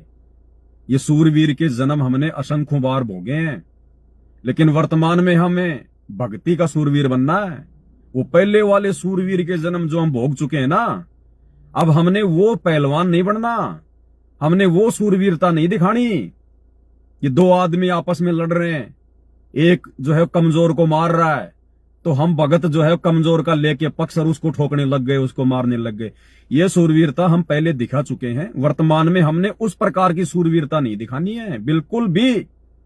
हमने भक्ति में सूरवीरता दिखानी है। मर्यादाओं को लेकर संघर्ष करना है, प्रेम से, प्यार से, अज्ञान के साथ में ज्ञान आधार से हमने संघर्ष करना है। हमने ये सूरवीरता दिखानी है। अब वो सूरवीरता नहीं चलेगी। हमने वैसे जन्म प्राप्त किए सूरवीरों के जिसके प्रतिफल में आज हमें भक्ति मिल गई। बस उस सूरवीरता का केवल इतना ही काम था कि आज हमें सतगुरु ने शरण में ले लिया। आज यदि हम वैसी सूरवीरता दिखाने लग गए तो हमारी भक्ति बिगड़ जाएगी, तुरंत मर्यादा टूट जाएगी। दुनिया 2 मिनट में कान पकड़ के हमारे को नीचे, हमारा जमीन में नाक रगड़ देगी। हमसे बड़े बड़े सूरवीर ना जाने यहाँ पे कितने बैठे हैं। तो आज हमने भक्ति में सूरवीर बनना है, वो सूरवीरता नहीं दिखानी है हमने। तो उन दोनों की आपस में बातचीत हुई, उन दोनों ने मुझे फंसाने का प्लान बना लिया। और स्वप्न में तो आपको पता है सारी चीजें ऑटोमेटिक सेट हो जाती हैं। तुरंत फिर मैंने देखा कि जहां मैं खड़ा होकर देख रहा था, जैसे मैं नीचे आया उस बिल्डिंग से, तो वो अभिनेता आ गया और एक पुलिस की गाड़ी खड़ी हुई थी। उस पुलिस और वहां पर 4-5 जो है पुलिस वाले थे। अब वो अभिनेता जानबूझ के उन पुलिस वालों की गाड़ी के सामने खड़े होके पुलिस वालों को गाड़ियां निकालने लग गया, उनको बुरा भला बोलने लग गया। इतने में मैं ऊपर से नीचे उतर के आ गया। फिर मैंने तीसरी गलती कर दी स्वप्न में। मैं आपस में उनकी तू में देखने लग गया, खड़ा होके मैं सुनने लग गया, आनंद सा लेने लग गया मैं स्वप्न में कि ये इसको क्यों गालियां निकाल रहा है यार, पुलिस वालों को गाली निकाल रहा है। जैसे आम समाज में कोई भी छोटी मोटी कोई घटना हो जाए, किसी के घर पे कोई पुलिस आ जाए, या आप कहीं अपनी गाड़ी लेके जा रहे हो, आपने देखा यार भीड़ हो रही है रोड पे, क्या कारण है, यूं देखने लग जाएंगे लोग, फालतू में गाड़ियां साइड में लगा लेंगे, भूल जाएंगे कि मैं कहां जा रहा था, मेरा काम की तरह अर्जेंट है, खुद के काम को भूल जाएंगे, दुनियादारी में पड़ जाएंगे। और क्या हो गया और भीड़ क्यों हो रही है, लेना है कि देना दो। ये हम भक्तों ने गलती नहीं करनी है। इस दुनिया में लाखों जगह रोजाना ऐसी भीड़ इकट्ठी होती है, तुम केवल अपना समय बर्बाद करोगे, ना तुम उसकी कोई मदद कर सकते, क्योंकि तुम्हारे नियम मर्यादा दुनिया से अलग हैं, और ना वहां क्या घटना घटी है क्या नहीं घटने में क्या लेना देना। पड़ोसी के घर में पुलिस आ गई, हमें छत से क्यों देखना भाई, हमें घर से बाहर निकल के भीड़ में भीड़ क्यों होना, क्या हो गया, अरे क्या कर दिया हमारे पड़ोसी, हमें तो पता ही नहीं, वो तो पता नहीं क्या क्या करते हैं, वो तुम्हें बताएंगे क्या, आपको जानने की आवश्यकता है क्या कि आपका पड़ोसी क्या करता है। आप उसके पड़ोसी हो, उसके भगवान नहीं हो जो हर चीज आपको वो पूछ के करेगा या आपको वो जो है वो बताएगा। तो हमने कोई इंटरेस्ट नहीं लेना, चाहे गांव में पुलिस आओ चाहे पड़ोसी के घर में आओ पुलिस। हमने ज्यादा बीच में कोई सूरवीर नहीं बनना है। कार्ड लपेटेगा जैसे मुझे लपेट लिया स्वप्न में, इसलिए मैं आपको ये वीडियो दे रहा हूं। तो वो अभिनेता पुलिस वालों को गाड़ी निकाल रहा है, उनकी गाड़ी के आगे खड़ा होके, पुलिस वालों की गाड़ी के शीशे नीचे उतरे हुए हैं, उधर से पुलिस वाले उसको कुछ कह रहे हैं, उधर से वो कुछ कह रहा है, और मैं खड़ा खड़ा देख रहा हूं अकेला, और कोई नहीं है, और मैं इंटरेस्ट ले रहा हूं। अब जैसे ही वो पुलिस वाले उस अभिनेता को बोले कि देख अब तेरे को थाने में लेके जाएंगे और तेरे को कोर्ट में पेश करेंगे, तू हमें गाड़ी निकाल रहा है, हम सरकारी जो है ड्यूटी पे हैं, तो पुलिस वाले को गाड़ी निकाल रहा है, तेरे को हम जेल करवाएंगे। तो वो अभिनेता कह रहा है कि तू काहे की जेल करवाएगा, कुछ नियम कायदे कानून जानता कि नहीं जानता, कुछ नियम जानता है। तो पुलिस वाले बोले क्यों, बोला तुम पुलिस वालों की कोर्ट में कोई गवाही मान्य नहीं होती, तुम पुलिस वाले तो जो मर्जी लिख दोगे, जो मर्जी बोल दोगे, कानून में पुलिस वाले की गवाही मान्य नहीं होती है। इतने में एक पुलिस वाले ने मेरे को देख लिया कि पीछे एक आदमी खड़ा है, अरे बोले वो रहा गवाह, मिल गया गवाह, अब फंसाएंगे तेरे को। तुरंत मेरे को पकड़ लिया पुलिस वालों ने, बोले ये हमारा गवाह। ये सुन रहा था यहाँ खड़ा खड़ा सारी बातें। अब भाई मैंने देखा रे तू तो फंस गया भाई। अब मैंने जैसे तैसे सौपन में उनसे धक्का मुक्की करके पुलिस वालों से मैंने हाथ छुड़ा के और मैं वहां से भाग लिया। अब भाई और बहनों, मेरा तो वहां से भागना था। और सौपन तो आया होगा मेरे को मुश्किल से आधे घंटे का, 1 घंटे का, लेकिन उस सौपन में 3 दिन तक वो पुलिस वाले मेरे पीछे लगे रहे, 3 दिन तक। और सौपन में आपको पता भाई और बहनों, ये नहीं लगता कि ये सौपन आ रहा, हकीकत ही लगता है। मैं कभी तो किसी की ब्याह शादी में जाके मैं छुप रहा हूं, कभी मैं किसी होटल में जाके छुप रहा हूं, कभी ऐसी कोई गलियों में से भाग रहा हूं। और जैसे कोई वो कुत्ता पीछे लग जाता है ना सौपन में, और भागने वाले के पैर बहुत धीरे धीरे दौड़ते हैं, जोर पूरा लगा रहा हूं लेकिन मेरे से दौड़ा नहीं जा रहा। और ऐसा लग रहा पुलिस वाले मेरे पीछे देर को दिखाई दे रहे हैं कि मेरे को आगे पकड़ने। और मैं दौड़ने का प्रयास कर रहा हूं, लेकिन जैसे फिल्मों में वो स्लो मोशन में दौड़ते हैं ना धीरे धीरे, ऐसे मेरे पैर उठ रहे। और अंदर से घबराहट पूरी की, पकड़ा गया, मारेंगे अब तेरे को ये गवाह बनाएंगे फालतू में। उस आधी घंटे के सौपन में 3 दिन तक वो पुलिस वाले मेरे पीछे दौड़ते रहे और मेरा जीना आराम हो गया 3 दिन तक। फिर परमात्मा ने दास को सुबह प्रेरणा की कि बेटा ये संदेशा दे दे तेरे भक्तों को मतलब अपने भगत भाई बहनों को। ये मुंह से शब्द निकल जाते हैं भाई और बहनों, इनको सीरियस नहीं लेना होता है। जीव है हम जो भी बोलते हैं परमात्मा की जो है प्रेरणा से ही बोलते हैं, लेकिन फिर भी हम जीव हैं, शब्द कुछ ऐसे जो है वो निकल जाते हैं। और आजकल तो फॉलोवर कर दो चाहे भगत के, तो बात ये की एक ही है। अब आप लोगों ने मेरे चैनल को फॉलो कर रखा, तो आप मेरे क्या हो गए, फॉलोवर। आध्यात्मिक मार्ग में उसको भगत कहते हैं, जो जिसको फॉलो करता है वो उसका भगत होता है। तो वो मुंह से शब्द निकल जाता है, उसको माइंड नहीं करना हमने। तो परमात्मा ने फिर दास को प्रेरणा की कि बेटा अपने भगत भाई बहनों को संदेशा दे दे। तो भाई और बहनों, इसी प्रकार हमने परमात्मा के प्रत्येक वचन को फॉलो करना है।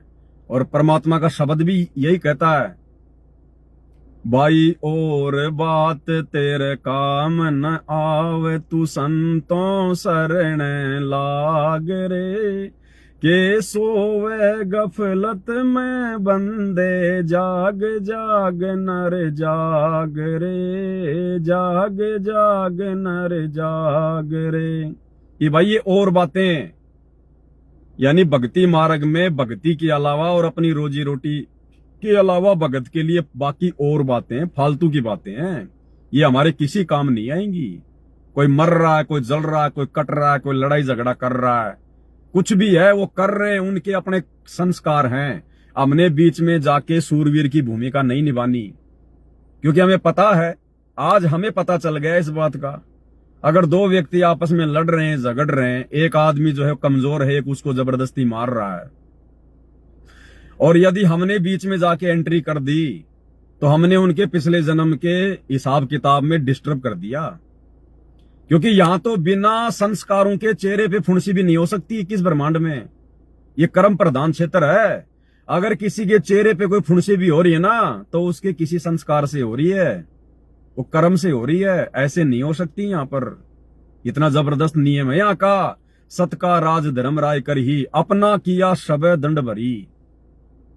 तो हमने अब वो भूमिका नहीं निभानी है जो हम पहले निभाया करते थे, पहले के जन्मों में या वर्तमान में गुरु जी का नाम और ज्ञान मिलने से जो है वो पहले।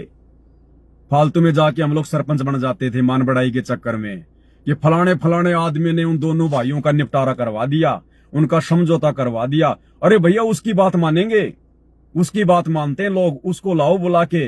अगर ऐसे कोई आपके पास में आ जाए तो हाथ जोड़ लेना, चाहे आड़ोसी पड़ोसी हो, चाहे गांव का है, चाहे कोई रिश्तेदार हो। ये भैया माफ करना, मैं इन चीजों से दूर हूं, मैं अपना भक्ति भाव में रहता हूं, वो जाने उनका काम जाने, मेरे तो खुद के झगड़े नहीं मिट रहे भाई इस काल बली के साथ में, तुम्हारा कहां से मैं निपटा दूंगा। और यदि फालतू में सरपंच आप बन गए जाके किसी के कहने से, अरे चल तू तो वैसे चल यार मेरे साथ में खाली बैठ जाना। अगर डायरेक्ट जाके मान बढ़ाई में आके किसी के बीच के पंगे में, लड़ाई झगड़े में अगर बीच बचाव कर दिया आपने, अगर उनका समझौता वो करवा दिया, तो उनका तो समझौता हो गया, तू आ गया अपने घर पे। वो तो जगत वाले हैं, महीने भर बाद में फिर किसी बात पे उनकी बिगड़ जाएगी, फिर वो दूसरा आएगा आपके पास में कि भाई साहब आपने समझौता करवाया था, अब देखो वो मेरे साथ ये कर रहा है, वो कर रहा है, फिर आपको टेंशन। तो हमने पढ़ना ही नहीं, इसलिए परमात्मा कहते हैं और बात तेरे काम ने आवे संतू शरण लाग रे, और केस होवे गफलत में बंदे जाग जाग नर जाग रे। भाई उमदा चोला बनया अनमोला लगे दाग पे दाग रे, उमदा चोला बनया अनमोला लगे दाग पे दाग रे। 2 दिन की गुजरान जगत में क्यों जले बिरानी आग रे, क्यों जले बिरानी आग रे। तो आप और हमारा तो भाई ये 2 दिन का जीवन है इस संसार में, हम क्यों बिरानी आग में जले। हमें तो परमात्मा ने दे दिया ना भजन करने के लिए, रास्ता बता दिया ना भगवान ने हमें। हमने केवल अपने भक्ति वाले रास्ते पे चलना है, परमात्मा का ध्यान रखना है, दुनिया पे ध्यान नहीं देना। अब दुनिया की उन घटनाओं पे ध्यान नहीं देना। हाँ, दुनिया की घटनाओं से हमने शिक्षा जरूर लेनी है, हमने वहां जाके सरपंच नहीं बनना है। तो इसी प्रकार भाई और बहनों ध्यान रखना, आप चाहे किसी ऑफिस में काम करते हैं, आप चाहे सरकारी नौकरी में हैं, चाहे प्राइवेट नौकरी में हैं, चाहे कोई मजदूरी करते हैं, चाहे किसी गांव में रहते हैं, चाहे किसी शहर में रहते हैं, आपने दूसरों की बातों में बेमतलब में उलझना है नहीं, पढ़ना है नहीं। आपने पक्ष और विपक्ष की भूमिका निभानी नहीं है। दुनिया आपके पास में आएगी कि भाई साहब हम ऐसा ऐसा कर रहे हैं, बताओ आप इधर हो या फिर आप उधर हो। बोला भैया मैं तो किधर भी नहीं हूं, मैं तो अपने भगवान की तरफ हूं, तुम अपना इधर उधर करो, मुझसे कोई लेना देना नहीं है। एक भगत जी था, वो कह रहा था, एक बार ऐसी बातचीत हो गई थी, बोला भगत जी मैं एक बार फंस गया ऐसे चक्कर में, नाम ले रखा। अब नाम लेने के बाद तो हमें गुरुजी कहते हैं भैया अपना काम भी करो और अपना नाम भी सुमरण करो। अब ऐसे 2 मजदूर थे आपस में, और भी थे मजदूर वहां पर, तो वो आपस में झगड़ रहे थे। और झगड़ा इस बात का था कि जैसे मजदूर होता है आपस में 1500 रुपए की मदद आपस में ले लिया करते हैं, तो एक ने एक को 1000 रुपए दे दिए थे, वो समय पे उसको लौटा नहीं पाया। तो ऐसे उनका आपस में कोई झगड़ा सा हो गया, गाली गलौच हो गई। बोला मैं चला गया बीच में, और मैंने कहा क्यों लड़ रहे हो फालतू भाई, क्या चक्कर है। तो उन्होंने बात बताई, बोले ऐसे ऐसे 1000 रुपए लिए थे, इसने दिए नहीं, इतने दिन बीत गए। तो मैंने ये कह दिया अरे यार कौन सी बड़ी बात है, 1000 रुपए की, तो 1000 रुपए के लिए यार तुम लड़ रहे हो। तो वो जिसके पैसे लिए हुए थे, जो उसको दे नहीं रहा था, तो वो बीच में बोला अच्छा 1000 रुपए अगर ऐसे आते हैं तो ला फिर तू दे देना ज्यादा, अगर तू सरपंच बन रहा तो 1000 रुपए की तो बात है, ला तू दे दे 1000 रुपए। आ गया बीच में तू सरपंच बन के। अब वो भगत बोला मेरा तो छोटा सा मुंह हो गया ना, तो मेरे पास 1000 रुपए देने को थे, और क्या मैं उसको जवाब दूं। भाई अगलों की लड़ाई थी, अगलों का लेन देन था, उसके लिए तो 1000 रुपए क्या पता क्या है वो क्या नहीं है। मुझे बोलने की ये क्या जरूरत थी कि भाई 1000 रुपए की तो बात है। उसने तुरंत कह दिया अल्लाह बोले तू दे दे 1000 रुपए अगर ऐसे आते हैं तो हम अपनी फालतू में बेइज्जती करवाएंगे, क्योंकि हम भगत हैं, और भक्ति से जरा भी साइड में हटेंगे हम अपनी बेइज्जती करवाएंगे, अपने भजन का नाश करवाएंगे। हमने इस चक्कर में नहीं पड़ना बिल्कुल भी किसी भी प्रकार से। तो ये 3 गलतियां दास से सोपन में हुई थी। सुबह जैसे आंख खुली, अच्छा मैं 3 दिन से भाग रहा था लास्ट में, वो तो अच्छा हुआ कि मेरे घर वालों ने मुझे जगा दिया कि नित्य नियम का टाइम हो गया। नहीं भाई और बहनों, क्या पता महीना बीत जाता भागते भागते, सोपन में कोई समय का थोड़ी पता चलता है, क्या पता महीना बीत जाता। तो कहने का मतलब है ये छोटी छोटी बातें नहीं है भाई और बहनों। देखो ये ठीक का समय चल रहा है, परमात्मा दया कर रहे हैं, और किसी न किसी घटना के माध्यम से परमात्मा हमारे तक संदेशा जरूर पहुंचवाएंगे। तो आप और हम भगत भाई बहनों ने निकट भविष्य में, क्योंकि अब हम भगत बन चुके हैं, हमारी सोच, हमारी भक्ति क्रिया, हमारी सामाजिक क्रिया, हमारा चाल चलन, हमारा देखना, उठना, बैठना, लोगों से बातचीत करना, ये सब कुछ चेंज हो चुका है, जगत वालों से बिल्कुल चेंज हो चुका है। हम उन लोगों की तरह दिखाई जरूर दे रहे हैं, लेकिन हम उन लोगों के जैसे नहीं हैं। जैसे परमात्मा कहते हैं कि एक ही सरोवर पर हंस भी होता है और बगुला भी होता है, वो दोनों देखने में एक जैसे लगते हैं, कोई ये नहीं कह सकता कि इनमें बगुला कौन सा है और इनमें हंस कौन सा है। लेकिन जब वो खाना खाते हैं तब पता चलता है, बगुला तो खाएगा मेंढक और हंस चुगेगा मोती।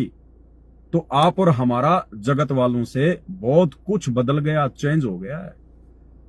हमने सीधा अपने काम से काम रखना है। ये दुनिया तो ये तो काल का लोक है, यहां तो शराप लगा हुआ भाई। अरे सृष्टि रचना में गुरुदेव ने बताया जब काल तप कर रहा था और कहा कि परमात्मा मैं इन खाली प्लाटों का क्या करूंगा, इनमें मुझे कोई रचना करनी है, उसकी सामग्री भी चाहिए। तो परमात्मा ने कहा भाई तू अपने बड़े भाई के पास जा, कूरम के पास में, और बड़े प्यार और आदर के साथ में उससे मांगना, वो तुझे एक कंस्ट्रक्शन की सामग्री दे देगा। तो काल को कहां चैन था, उसने देखा कि कूरम तो ध्यान मगन है, भक्ति कर रहा है। एक दो बार तो बोला, फिर उसको जो है गुस्सा आ गया जब उसने नहीं उसकी बात सुनी। तो उसने मुकुट पकड़ के ला दिया कि तेरे को सुनाई नहीं देता क्या, इतनी देर से चिल्ला रहा हूं मैं।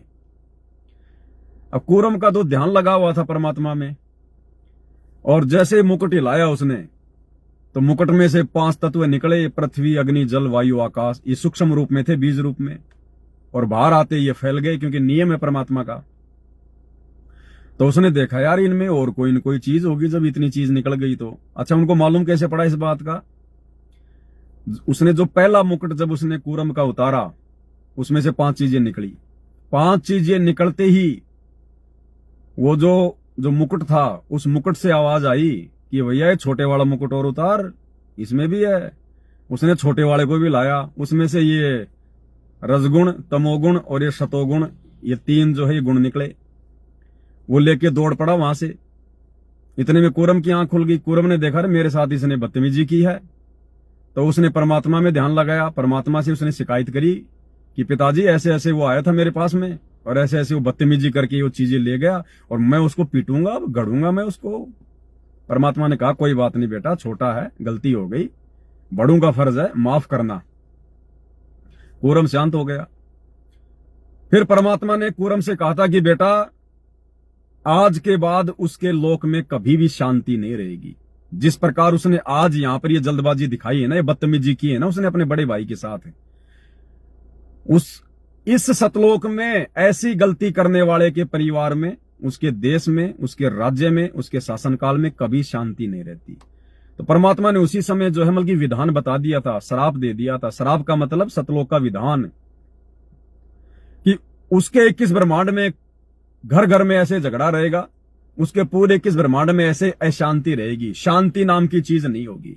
कहीं कुछ हो रहा है, कहीं कोई, यहाँ पे सुअर तो जो है वो टट्टी पे लड़ रहा है, कुत्ता यहाँ पे हड्डी पे लड़ रहा है, इंसान यहाँ रोटी के टुकड़े पे लड़ रहा है। तो परमात्मा ने कहा था कि बेटा उस लोक में कभी शांति नहीं होगी, वहां सब ऐसे लड़ेंगे झगड़ेंगे, चाहे कुत्ता हो चाहे सुअर हो। है, अब एक कुत्ता है, अब कुत्ते को देखो आप, अगर उसकी गली में, उस मोहल्ले में दूसरा कुत्ता आ जाए तो उसकी गले की नसें फट जाएंगी भौंक भौंक के। जबकि बताओ उस कुत्ते का कौन सा बेचारा वो प्लाट छीनने आ रहा है, कौन से उसकी औरत छीनने आ रहा है, कौन से उसके बच्चे छीनने आ रहा है, क्या उनका आपस में लड़ाई झगड़ा है? लेकिन बेमतलब लड़ेंगे झगड़ेंगे कि तू मेरे क्षेत्र में आ कैसे गया। ये वहां से बीमारी लगी हुई है हमारे। तो परमात्मा ने पहले कह दिया था कि 21 ब्रह्मांड में चाहे जानवर हो, चाहे इंसान हो, चाहे देवता हो, ये देवता नहीं देखते, इंसानों से भी ज्यादा लड़ाई झगड़ा करते हैं ये। परमात्मा ने इन्हीं के जीवन से, इन्हीं के इन पुराणों से सब कुछ हमें दिखा दिया। तो 21 ब्रह्मांड में आग लगी हुई है यहाँ पर सुख शांति की। तो बताओ हम भगत, हम भैया किस किस की आग बुझाएंगे? हम किन किन के लड़ाई झगड़े मिटाएंगे? हमारा तो खुद का झगड़ा चल रहा है यहाँ काल भगवान के साथ, धर्मराय के साथ में। तो हमने तो अपना झगड़ा मिटाना है और टाइम पास करना है। जितनी परमात्मा ने सांसें दे रखी है, जितना हमारा जीवन है, टाइम पास करना, हाथ जोड़ जोड़ के परमात्मा बचा के रखना, अड़ोसी से, पाड़ोसी से, रिश्तेदारों से, फालतू के लोगों से, गांव गली वालों से, काम धंधे वालों से, ऑफिस वालों से, कंपनी वालों से। कोई फालतू की यारी दो। आप किसी फैक्ट्री में भी काम करते हैं, मजदूरी भी करते हैं, वहां भी मजदूरों से फालतू में यारी दोस्ती रिश्तेदारी जान पहचान मत निकालो। सीधा जाओ, सीधा आओ, अपना सुमरण करते जाओ, सुमरण करते आओ। अगर आपने दोस्त बना लिए ना वहां भी, तो आपका आने जाने का समय आपका बर्बाद होगा। वो दोस्त फिर आपके साथ आएगा और साथ जाएगा और दुनिया भर की बात करेगा। तो बिल्कुल भगत एकांत में अपनी तरफ से कुछ भी शुरू मत करो, और बिल्कुल अलग थलग से जैसे ये दास रहता है। इस दास का पूरे जयपुर शहर में एक भी व्यक्ति ऐसा नहीं है जिसको मैं ये कह सकूं कि ये मेरा मित्र है, ये मेरा दोस्त है, ये मेरा जानकार है, ये मेरा मिलने वाला है। या जब से नाम दीक्षा ली है, मैं एक बार भी अगर मैं किसी से जाके अगर मैं मिला हूं तो, जबकि पहले इसी जयपुर के अंदर इस दास का भी थोड़ा बहुत नाम चला करता था। जिस क्षेत्र में हम थे, स्पोर्ट्स लाइन में था मैं। 21 किलोमीटर की दौड़ थी मेरे पास में, रोजाना 21 किलोमीटर तो दौड़ना होता था मुझे, सुबह 4 बजे उठ के, क्योंकि मेरे पास में हाफ मैराथन थी। हाफ मैराथन होती है 21 किलोमीटर की दौड़। मेरा सब्जेक्ट भी, मैं राजस्थान कॉलेज में यहाँ पे जयपुर में जो है पढ़ा करता था। मेरा जो सब्जेक्ट था वो भी जो मतलब फिजिकल एजुकेशन था। शरीर तोड़ दिया था मैंने जिम में जा जाके फिजिकल में। 21 किलोमीटर तो रोजाना दौड़ा करता था। अब 21 किलोमीटर की तैयारी के लिए 30 किलोमीटर 35 किलोमीटर दौड़ना पड़ता है। सप्ताह में 2 बार तो पहाड़ों पे दौड़ना पड़ता था, स्टेमिना के लिए, एनर्जी के लिए। पार्कों में पड़े पड़े वहीं पे पहन के वो कच्छे और आपस में एक्सरसाइज वगैरह में लगे रहा करते थे। कुछ नहीं हासिल हुआ, समय और श्वासों की बर्बादी हुई। आज घुटने दर्द करते हैं, आज घुटने दर्द करते हैं, क्योंकि उस समय फालतू में शरीर को तोड़ दिया। ये शरीर को एक्सरसाइज के लिए थोड़ी मिला था। हड्डियों के अंदर गैप हो जाता है और शरीर फिर आगे चल के फिर ये दिक्कत करेगा। तो अब पता चल रहा है वो एक्सरसाइज अब क्या काम आ रही है, नुकसान दे रही है आज वो। तो हमारे भी यहाँ पे खूब यार थे, दोस्त थे, और मैं तो वैसे भी बहुत निकम्मा आदमी था। दुनिया भर की लड़कियों के साथ में भी मेरे बहुत ज्यादा मेरे जो है मतलब संबंध हुआ करते थे। मैंने आपको पहले भी बताया था कि मेरे जैसा नीच इंसान नहीं था। ये तो भगवान सतगुरु रामपाल जी की दया हुई, परमात्मा की, जो मुझ नीच को अपनी शरण में ले लिया। परमात्मा ने मेरी दिशा बदल दी। जिस रास्ते पे मैं चल पड़ा था, या तो आजीवन आज मैं किसी जेल में होता, आजीवन, या फांसी पे लटका दिया होता। लेकिन परमात्मा ने, सतगुरु आए दया करी ऐसे दीन दयाल। इसलिए उन पुराने दिनों को याद करके मुझे खुशी नहीं होती, मुझे भय होता है। और जब मुझे कोई दिखाई दे जाता है, मेरा कोई पुराना कोई मित्र वगैरह, कोई परिचित वगैरह, मैं गाड़ी के साइड के शीशों के ऊपर ये चढ़ा लेता हूं, ये क्या बोलते हैं, ये जालियां, और मुंह के मास्क वगैरह लगा के मैं मार्केट में जाता हूं। जब भी मार्केट जाता हूं कुछ सेवा का सामान लाने हैं, मुंह पे मास्क लगा के और ये चश्मा लगा के जाता हूं, ताकि कोई पहचान ना ले मुझे कि ये पवन है, फालतू की कोई जान पहचान ना निकल जाए। डर लगता है भाई। 10 मिनट भी अगर उसके साथ में रहेंगे, वो अपनी वो गंदगी मेरे अंदर डालेगा, फालतू की दुनिया भर की बातें याद दिलाएगा, मेरी भक्ति में वो वादा करेगा। तो भाई और बहनों, आप और हमने बचना है। हम भगत हैं और हमने केवल अपने भगवान को देखकर चलना पड़ेगा। अपने गुरु को देखेंगे, गुरु के जीवन को देखेंगे, भगत वाले जीवन को देखेंगे, तो हम भक्ति में सफल होंगे। जब से हम अपने गुरुदेव भगवान को जानते हैं, हमें कभी भी ये देखने को नहीं मिलेगा कि हमारे गुरुजी कभी भी किसी शादी में गए हों, किसी बात में गए हों, किसी छूचक में गए हों, हमारे गुरुजी का कोई दोस्त हो, हमारे गुरुजी कभी किसी राजनीतिक रैली में गए हों, हमारे गुरुजी कभी वोट डालने गए हों, हमारे गुरुजी के साथ किसी सरपंच की कोई फोटो दिखा दो हमें, हमारे गुरुजी कभी कोई पिकनिक पे गए हों, हमारे गुरुजी कभी टाइम पास के लिए अपने बच्चों को कभी छुट्टियां लेके गए हों, कभी छुट्टियों में कभी पिकनिक पे गए हों, हमारे गुरुजी ने कभी किसी को गाली गलौज किया हो, हमारे गुरुजी ने कभी किसी के ऊपर कोई गुस्सा किया हो, कुछ नहीं देखने को मिलेगा हमें। इसको कहते हैं देवता, देवता भगवान। हमने भी वैसा ही बनना पड़ेगा। गुरु को कीजिए दंडवत कोटि कोटि प्रणाम, और कीट न जाने भृंग को गुरु कर ले आप समान। तो गुरुजी हमें अपने जैसा बनाना चाहते हैं कि बच्चों मेरे जीवन को देखो, मुझे देख के चलोगे तो सफल होगे, दुनिया को देख के चलोगे कभी जीवन में सफल नहीं हो पाओगे। तो गुरुजी के जीवन को देख के चलेंगे तो गुरुजी के जैसा ही बनने का हम प्रयास करेंगे। और जब तक हम गुरु के जैसे नहीं बनेंगे, जीव पीव नहीं बन सकता। पीव यानी परमात्मा। जीव कभी भी पीव नहीं बन सकता, लेकिन जब तक जीव में पीव के जैसे लक्षण नहीं आएंगे, ये जीव मोक्ष प्राप्त नहीं कर पाएगा। तो कहने को तो बहुत सारी बातें हैं, लेकिन एक ये छोटा सा संदेशा था। परमात्मा ने दास को प्रेरणा की कि बेटा अब हमारी हर क्रिया में चेंजमेंट हो जाना चाहिए। हम ये छोटी छोटी गलतियां करने से भी हम बचें, अन्यथा छोटी छोटी गलतियां भी हमारा समय और समाज ही बर्बाद करेंगी। तो भाई मैंने 3 गलतियां की थी सोपन में। अगर आप लेट जुड़े हैं तो वीडियो फिर से देख लेना और विचार कर लेना, ऐसी गलती हम बिल्कुल भी ना करें। चाहे आग लग रही हो किसी की, हमें लेना देना नहीं है भैया। अगर आग से बचना है, परेशानियों से बचना है, तो जैसे हम भक्ति कर रहे हैं वैसे सही भक्ति करो, तुम्हारे घर में भी सुख शांति होगी, तुम्हारी भी परमात्मा रक्षा करेगा। हम किस किस की आग बुझाएंगे, हम किस किस के संकट मेटेंगे। धरती पे संकट मोचन आ चुका है सतगुरु रामपाल जी भगवान, उनकी शरण ले लो, सारे ना संकट मिटेंगे। मैं अगर मेरी गाड़ी के टायर से हवा किसी दूसरे के टायर में डालूंगा तो ना तो उसके काम ढंग से चलेगा और मेरी गाड़ी भी हो जाएगी पंचर। तो भैया जहां पे हवा डाली जाती है उसका एड्रेस दे दो कि भैया वहां जाओ, वहां पे हवा डलवाओ, जितनी मर्जी डलवाओ, वहां पे प्रेशर लगा हुआ है। तो हम भाई फालतू के ठेकेदार ना बने, फालतू की सूरवीरता ना दिखाएं। अब सूरवीरता दिखानी है तो भक्ति मार्ग में दिखाओ और अपनी लेके हाथ में माड़ा, नीची गर्दन करके अधीन भाव से, दास भाव से, नहीं तो काल लपेटता चला जाएगा, लपेटता। ध्यान रखना इस बात का। तो बस आज की वीडियो में केवल इतना ही था। बाकी आज 9 जनवरी है, 14 या 15 की ये मकर संक्रांति आती है। मकर संक्रांति के दूसरे दिन से जो है मुक्ति बोध के ऊपर वीडियो बनाने की श्रृंखला जारी होगी। तो 4-5 दिन सभी भगत भाई बहन ज्यादा से ज्यादा परमात्मा का सत्संग सुने, अपने सुमरण पे ज्यादा से ज्यादा ध्यान दें, क्योंकि भक्ति बिना कुछ नहीं है। आज भाई और बहनों, अगर ये बातें जो गुरुदेव भगवान ने हमें बताई है, समझाई है, जो गुरुदेव ने इतना संघर्ष किया, इतना जो प्रयास किया है, ये बातें केवल हम सत्सेवकों को क्यों समझ में आ रही हैं गुरु जी की सारी बातें, और फिर गुरु जी के ज्ञान आधार से जब ये दास लाइव आता है तो आप लोगों को क्यों समझ में आ रही है? आप लोगों को समझाने के लिए मेरे अंदर इतनी समझ कहां से आ रही है? गुरुदेव भगवान से। क्यों आ रही है? क्योंकि हम गुरु जी की हम कृपा पात्र हैं।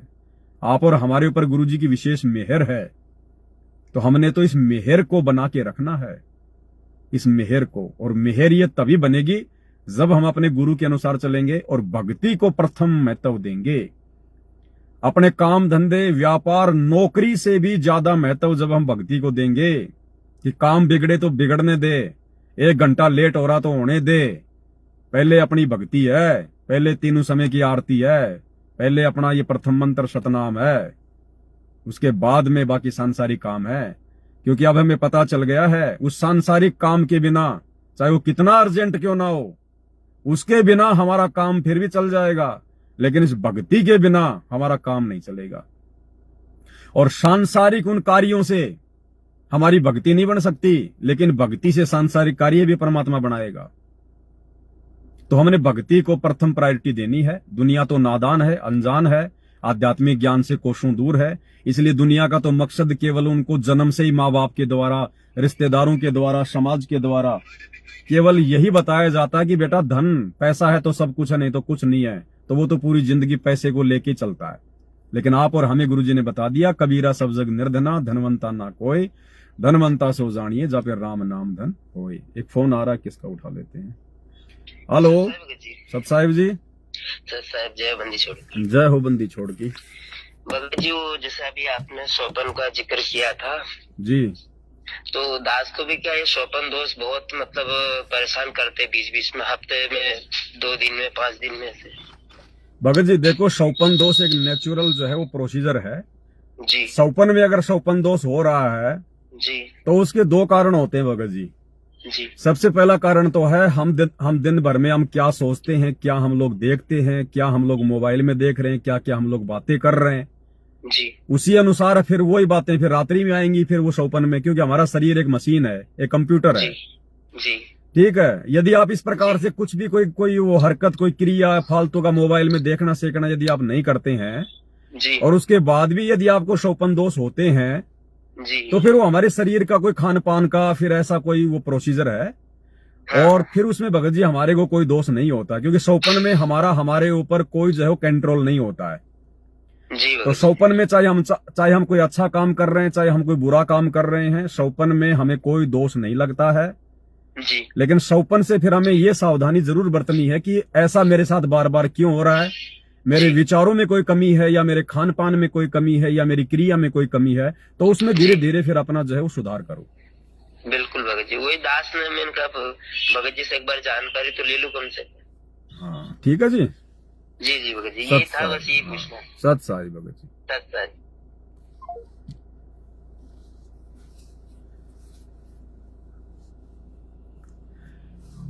दूसरा लास्ट एक छोटा सा पॉइंट और है जो मुझे बताना था। अच्छा हुआ भगत जी का फोन आ गया, इन्होंने सोपन का जिक्र कर दिया। दूसरा ये था भाई और बहनों, अब क्या कि हम लोग जीव हैं और हम लोग एक दूसरे के प्रति आकर्षित भावुक बहुत जो है जल्दी हो जाते हैं।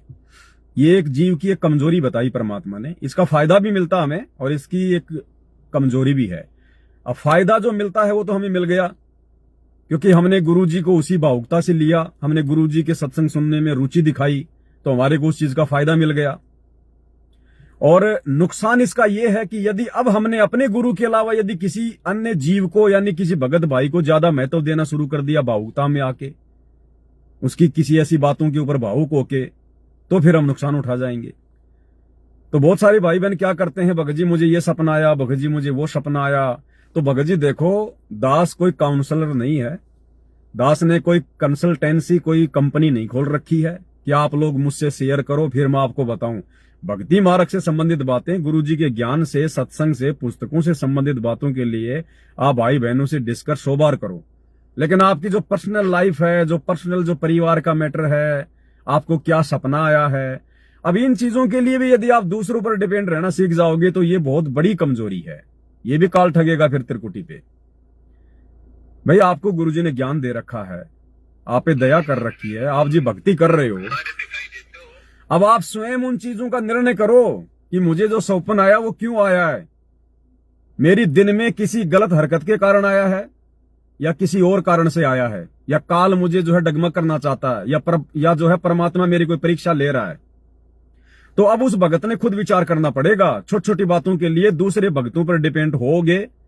भाई सतलोक आश्रमों से जुड़े हुए भाई बहनों की तो जो है ये गंदी आदत है। उनकी आदत तो काल ने जो है बिगाड़ दी है। कोई भी बात होती है अपने कोऑर्डिनेटर को फोन मिला दो, नामदान संचालक को फोन मिला दो, 4 नंबर इन्होंने सतलोक आश्रम के दे रखे हैं, भगत जी मेरी अरदास लगा दो, मेरी प्रार्थना लगा दो। अरे फिर भगत को कौन से दिन विचार करने दोगे? भगत भी तो विचार करे, वो भी तो थोड़ा दिमाग पे जोर डाले, गुरु जी के सत्संगों को आधार बनाए कि ऐसा क्यों हो रहा है। अगर दूसरे पे निर्भर रहोगे तो शरीर छोड़ने के बाद जब हम त्रिकुटी की यात्रा करेंगे वहां तो लाख परेशानी आएंगी, फिर किसको फोन मिलाओगे? वहां कोई नहीं होगा फिर। तो ये गंदी आदत है, इसको सुधारो। हेलो हेलो सतसाहेब बाबा जी, सतसाहेब जी, सतसाहेब। हाँ, मैं देवांशु भैया बोल रहा हूँ दास जी बोलिए। वेस्ट बंगाल से। जी सर भगत जी, मेरा एक सवारी गाड़ी है, उसमें अगर कोई पूजा में जाना चाहता है तो लेके जा सकता हूँ क्या? भगत जी देखो, 2 बातें हैं। हाँ जी। अगर आपकी खुद की गाड़ी है, हाँ जी, अगर आपकी खुद की गाड़ी है, कोई यदि आपसे उस गाड़ी को यदि मतलब बुकिंग पे लेता है ब्याह शादी के लिए या किसी मंदिर के लिए या किसी पूजा पाठ के लिए, अच्छा, तो हमने बिल्कुल भी वो बुकिंग नहीं लेनी है। अच्छा अच्छा। यदि आप ड्राइवर हैं, आप किसी की गाड़ी चलाते हैं, हाँ जी, और यदि ऐसी कोई बुकिंग आपके पास यदि आपका मालिक भेजता है तो फिर आप वहां पे एज ए ड्राइवर जो है मतलब जा सकते हैं। अच्छा अच्छा अच्छा। बाकी देखो, ज्ञान होने के बाद तो भगत वहां भी नहीं जाएगा फिर, लेकिन वो एक मजबूरी बस हम लोग ऐसा जो है कर सकते हैं। लेकिन जिस समय में पूरा ज्ञान हो जाएगा ना, हाँ जी, हाँ जी। फिर भले हम ड्राइवरी कर रहे हैं, फिर हम ऐसी बुकिंग पे नहीं जाएंगे। हम जब भी किसी की गाड़ी हम जो है वो चलाएंगे, ज्वाइन करेंगे, तो हम उसको पहले बोल देंगे भैया कि मैं ये फालतू की जो ये बुकिंग वगैरह आएंगी कि भैया वो राम मंदिर में जाना है, वो मस्जिद में जाना है, वो जागरण में जाना है, भैया मैं ये बुकिंग वगैरह लेके नहीं जाऊंगा। आप मतलब उन बुकिंग के लिए कोई और ड्राइवर देख लेना। मुझे आपने जो ड्राइवर रखा है, जो मैंने देख लिया कि हाँ ये काम करने में मुझे दिक्कत नहीं है, मैं केवल वही ड्राइविंग करूंगा, फालतू की नहीं करूंगा। हाँ, नहीं मैं मेरा खुद का सवारी गाड़ी है। हाँ, तो आपने फिर इस प्रकार की कोई भी धार्मिक बुकिंग नहीं लेनी, कोई जागरण की, कोई सवामणी की, या दुनिया भर का जो आडंबर होता है, जो ब्याह शादी वगैरह। ना, देखो भगत जी, बहुत सारी बातें हैं। भगत को बहुत ही लिमिट और सीमित वाला काम करना पड़ेगा, छोटा मोटा काम धंधा करना पड़ेगा। अब ये दुनिया भर के काम हमारे को ये फंसाएंगे भगत जी। हाँ जी, हाँ जी। तो हमने इन लफड़ों में नहीं पड़ना है। या तो उस गाड़ी को बेच बाज दो, कोई और देख लो अपना छोटा मोटा कुछ। हाँ, नहीं गाड़ी नहीं बेचेंगे, लेकिन ऐसे काम में नहीं जाना है। हाँ भगत जी, ऐसे काम में नहीं जाना। बाकी आप अपना सवारी में चला रहे हो तो कोई दिक्कत नहीं है। अगर आपने कोई रूट ले रखा है उसमें कोई दिक्कत नहीं है। नहीं बाबा जी, जैसे कोई मरीज हो गया मेडिकल हाँ मेडिकल में वो लेके जा सकता है। देखो मैं क्या कह रहा हूँ, मरीज को ले जाने में दिक्कत नहीं है, किसी की डिलीवरी को ले जाने में दिक्कत नहीं है, हॉस्पिटल में जाने में दिक्कत नहीं है, कोई एयरपोर्ट से आ रहा है उसको लाने ले जाने में कोई दिक्कत नहीं है। जो बातें हमारी भक्ति मर्यादाओं में नुकसानदायक हैं, जो नियम हमें जो गुरुजी ने जो है वो दिए हुए हैं, उन नियमों से बाहर ना तो हम चलेंगे ना हमारी गाड़ी चलेगी, हाँ जी, वरना फिर हमारा सहयोग हो जाएगा उनमें। हाँ जी, हाँ जी। बाकी इमरजेंसी में ऐसे अगर कोई चीज है जिसमें कोई मर्यादा नहीं टूटती है, बच्चों को स्कूल में छोड़ना है या और किसी को कोई और जगह कोई छोड़ के आना है, कोई हॉस्पिटल में है, कोई इमरजेंसी है, उसमें दिक्कत नहीं है। लेकिन जो आन उपासना है, जो शास्त्र विरुद्ध जो बातें हैं, जो कर्म है, वहां यदि हम जाएंगे या हमारी चाहे वो गाड़ी जाएगी, उसमें नुकसान है।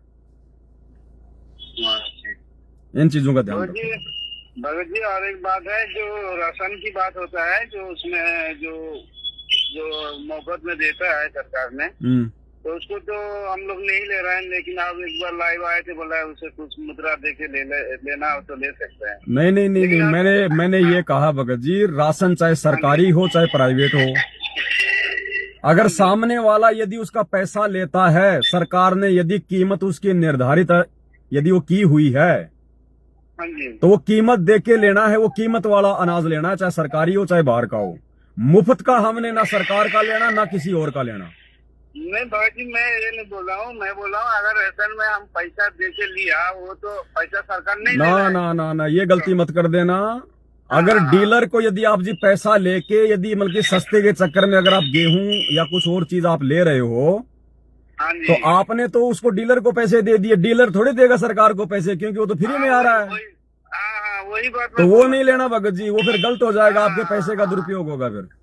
हाँ जी, हाँ जी। अगर सरकार की तरफ से अगर गेहूं जो चाय चीनी जो भी है, यदि उसका पैसा यदि वो निर्धारित है, तो वो पैसा दे के हम ले सकते हैं, बाकी वैसे नहीं।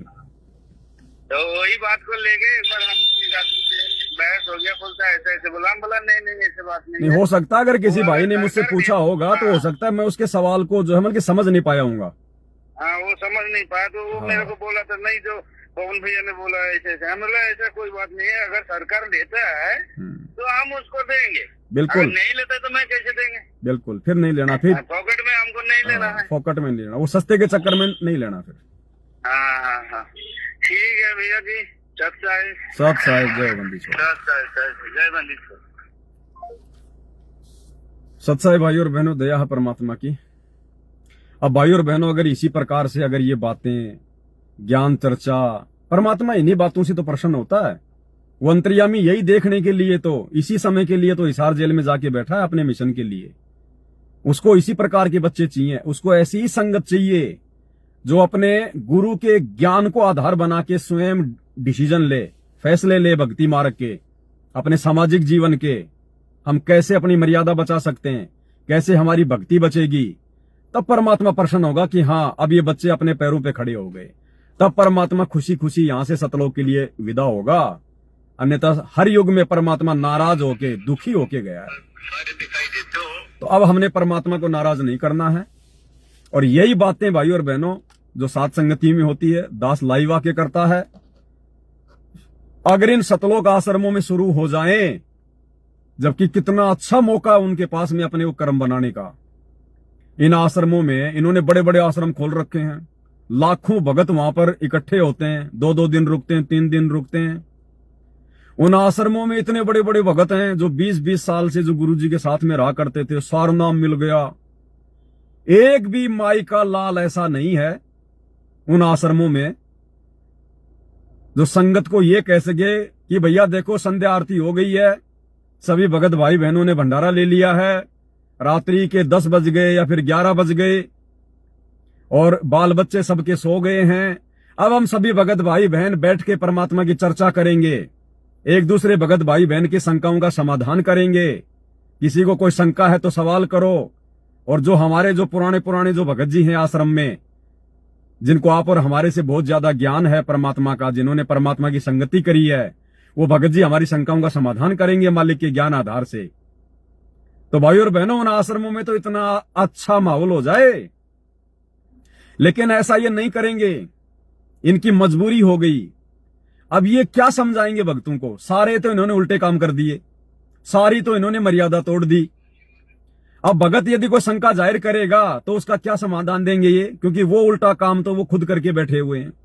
राजनीति ये कर ली, स्टेडियम ये बना दिए, हैं भक्तों के दान धर्म का इन्होंने दुरुपयोग कर दिया, आरक्षणों में ये चले गए, आरक्षणों में इन्होंने दे दिया पैसा, गुरुजी की मर्यादा तोड़ दी उनको पात्रों को देके, दुनिया भर के आडंबर पाखंड इन्होंने इन आश्रमों में शुरू कर दिए, गुंडों की सीबीआई जांच, समाज के साथ में भाईचारा, जाट भवन, गांव के लिए बसें चलाना, रक्तदान, देह दान। तो ये भक्तों की कौन सी शंका का समाधान करेंगे? और फिर भी यदि ये बोलेंगे तो वो बातें इनके आचरण के विरुद्ध हो जाएंगी, क्योंकि परमात्मा कहते हैं कि करनी तज और कथनी कथ है, अज्ञानी दिन रात, और कुत्ते ज्यों भौंकत फिरे सुनी सुनाई बात। फिर उन भक्तों की उन बातों का किसी पे कोई असर नहीं होगा। तो जिस कारण से ये चाहकर भी लोगों की शंका समाधान नहीं कर सकते। दूसरा कारण, इनकी हिम्मत नहीं होती है, क्योंकि अंदर से ये भगत नहीं है, अंदर से ये लोग मर्यादा में नहीं है। चाहे गुरुजी का बेटा बेटी भाई बंधु रिश्तेदार कोई कितने से बड़ा बड़ा सार नाम सार शब्द प्राप्त कोई भगत क्यों ना हो, एक भी मर्यादा में नहीं है जो आश्रमों से जुड़े हुए हैं। तो अंदर से इनके अंदर वो प्रेरणा नहीं होती है परमात्मा की। परमात्मा इनको सत्प्रेरणा नहीं करता, ये केवल जो है काल प्रेरणा से ही आगे बढ़ रहे हैं। तो इनके अंदर वो हिम्मत पैदा नहीं होती कि ये 2-2 घंटे बोल लें, 4-4 घंटे बोल लें, भक्तों की शंकाओं का समाधान कर लें। इनको भय होता है कि भगत न जाने क्या पूछ लेगा और मैं जवाब नहीं दे पाया तो मेरी बेइज्जती हो जाएगी, क्योंकि ज्ञान इनको है नहीं, सत्संग ढंग से इन्होंने सुने नहीं है। तो दूसरा कारण ये है। तीसरा कारण ये है कि अगर हमें इसी प्रकार से रातों को बैठ बैठ के भक्तों के साथ में ज्ञान चर्चा यदि हम करने लग गए तो भक्तों की सारी शंकाओं का समाधान तो यही हो जाएगा। फिर हमारे नंबरों पे फोन कौन करेगा? फिर हम ज्योति पाठ का आदेश किसको बताएंगे कि गुरुजी का आदेश आ गया ज्योति करवा दे, गुरुजी का आदेश आ गया पाठ करवा दे। अगर सारी शंकाओं का समाधान इसी प्रकार से रातों को बैठ बैठ के हम करने लग गए तो भगत फिर मोबाइल पे फोन क्यों करेगा? मोबाइल पे कोई अगर प्रार्थना नहीं लगाएगा तो फिर ज्योति पाठ का आदेश कहां मिलेगा? तो इनका धंधा बंद हो जाएगा। चौथी बात, कोई एक आदमी है नहीं जो वहां पे सरपंच बन जाए। वहां पे तो 50 दावेदार हैं, 50, कि मेरे को क्यों नहीं बोलने दिया, मैं भी था वहां पे, मेरे को बनाया जाए सरपंच बीच में, मैं बैठ के बताऊंगा भक्तों को, क्योंकि वहां पे सरपंच भी तो बहुत हैं। तो इसलिए वहां पे कुछ नहीं है, केवल लड्डू जलेबी बर्फी, मिट्टी के बैल देख लो, कबीर जी का झोपड़ा देख लो, मिट्टी का पहाड़ देख लो, लहर तारा तालाब देख लो, हैं, डेकोरेशन देख लो, नहा लो, धो लो, खा लो, पी लो, 2-3 दिन टाइम पास कर लो और अपने घर आ जाओ। तो जो बातें भगवान ने यहां शुरू करवा रखी हैं साथ संगति के माध्यम से, सत्सेवक भाई बहनों के माध्यम से, अगर यही बातें मात्र 6 महीने अगर इन आश्रमों में शुरू कर दी जाएं तो भाई और बहनों संगत का माहौल बदल जाएगा, माहौल। लेकिन काल ऐसा होने नहीं देगा, ऐसा हो नहीं सकता भाई और बहनों, क्योंकि ये तो जिसपे साहिब की दया होती है वहीं शुरू होता है। अब फोन आ रहे हैं बहुत सारे भाई बहनों के, फिर लंबा समय हो जाएगा भाई और बहनों। 1-1, 1.5 घंटे की वीडियो ठीक है, इससे ज्यादा नहीं होनी चाहिए। तो अब वीडियो को हम समाप्त करेंगे। परमात्मा फिर दया करेंगे, फिर परमात्मा कोई प्रेरणा करेंगे तो फिर आप भाई बहनों के सामने आके वो बातें बताई जाएंगी। और भाई और बहनों, तभी फायदा है जब हम इन बातों पे अमल करें, क्योंकि ये संदेश कोई पवन दास के नहीं है, ये संदेश किसी भगत भाई के मत मान लिया करो। चाहे पवन दास लाइव आता है, चाहे सुरजीत दास लाइव आता है, या और कोई भगत भाई बहन, कोई रामेश्वर दास है, जैसे 2-4 भाई बहन लाइव आते हैं, बातें करते हैं ज्ञान आधार से, मालिक की दया है। तो हमने उन बातों को उन भगतों की बात नहीं समझना चाहिए कि ये भगत कह रहा है। वो भगत चाहे जो मर्जी कह रहा है, उस भगत की उस बात को सुनो अगर समय है तो। और वो भगत जो कह रहा है और जो मानने योग्य बातें जो गुरुजी के ज्ञान से संबंधित हैं और जो आपकी आत्मा स्वीकार करती है, उन्हीं बातों को मानो। उन बातों को फिर ये ना सोचना कि ये तो भगत जी कह रहा है, वो भगत ही कह रहा है। भले मैं कौन सा भगवान हूं, मैं भी तो तुम्हारा जो है गुरु भाई हूं। तो फिर वो बातें उस समय उस भगत की नहीं होती है, परमात्मा उसे बुलवा रहा होता है। अगर आपके समझ में आ जाए तो उन बातों को एक्सेप्ट करो। तो इस प्रकार से है। तो आज की वीडियो में केवल इतना ही। बंदी छोड़ सतगुरु रामपाल जी भगवान की जय हो।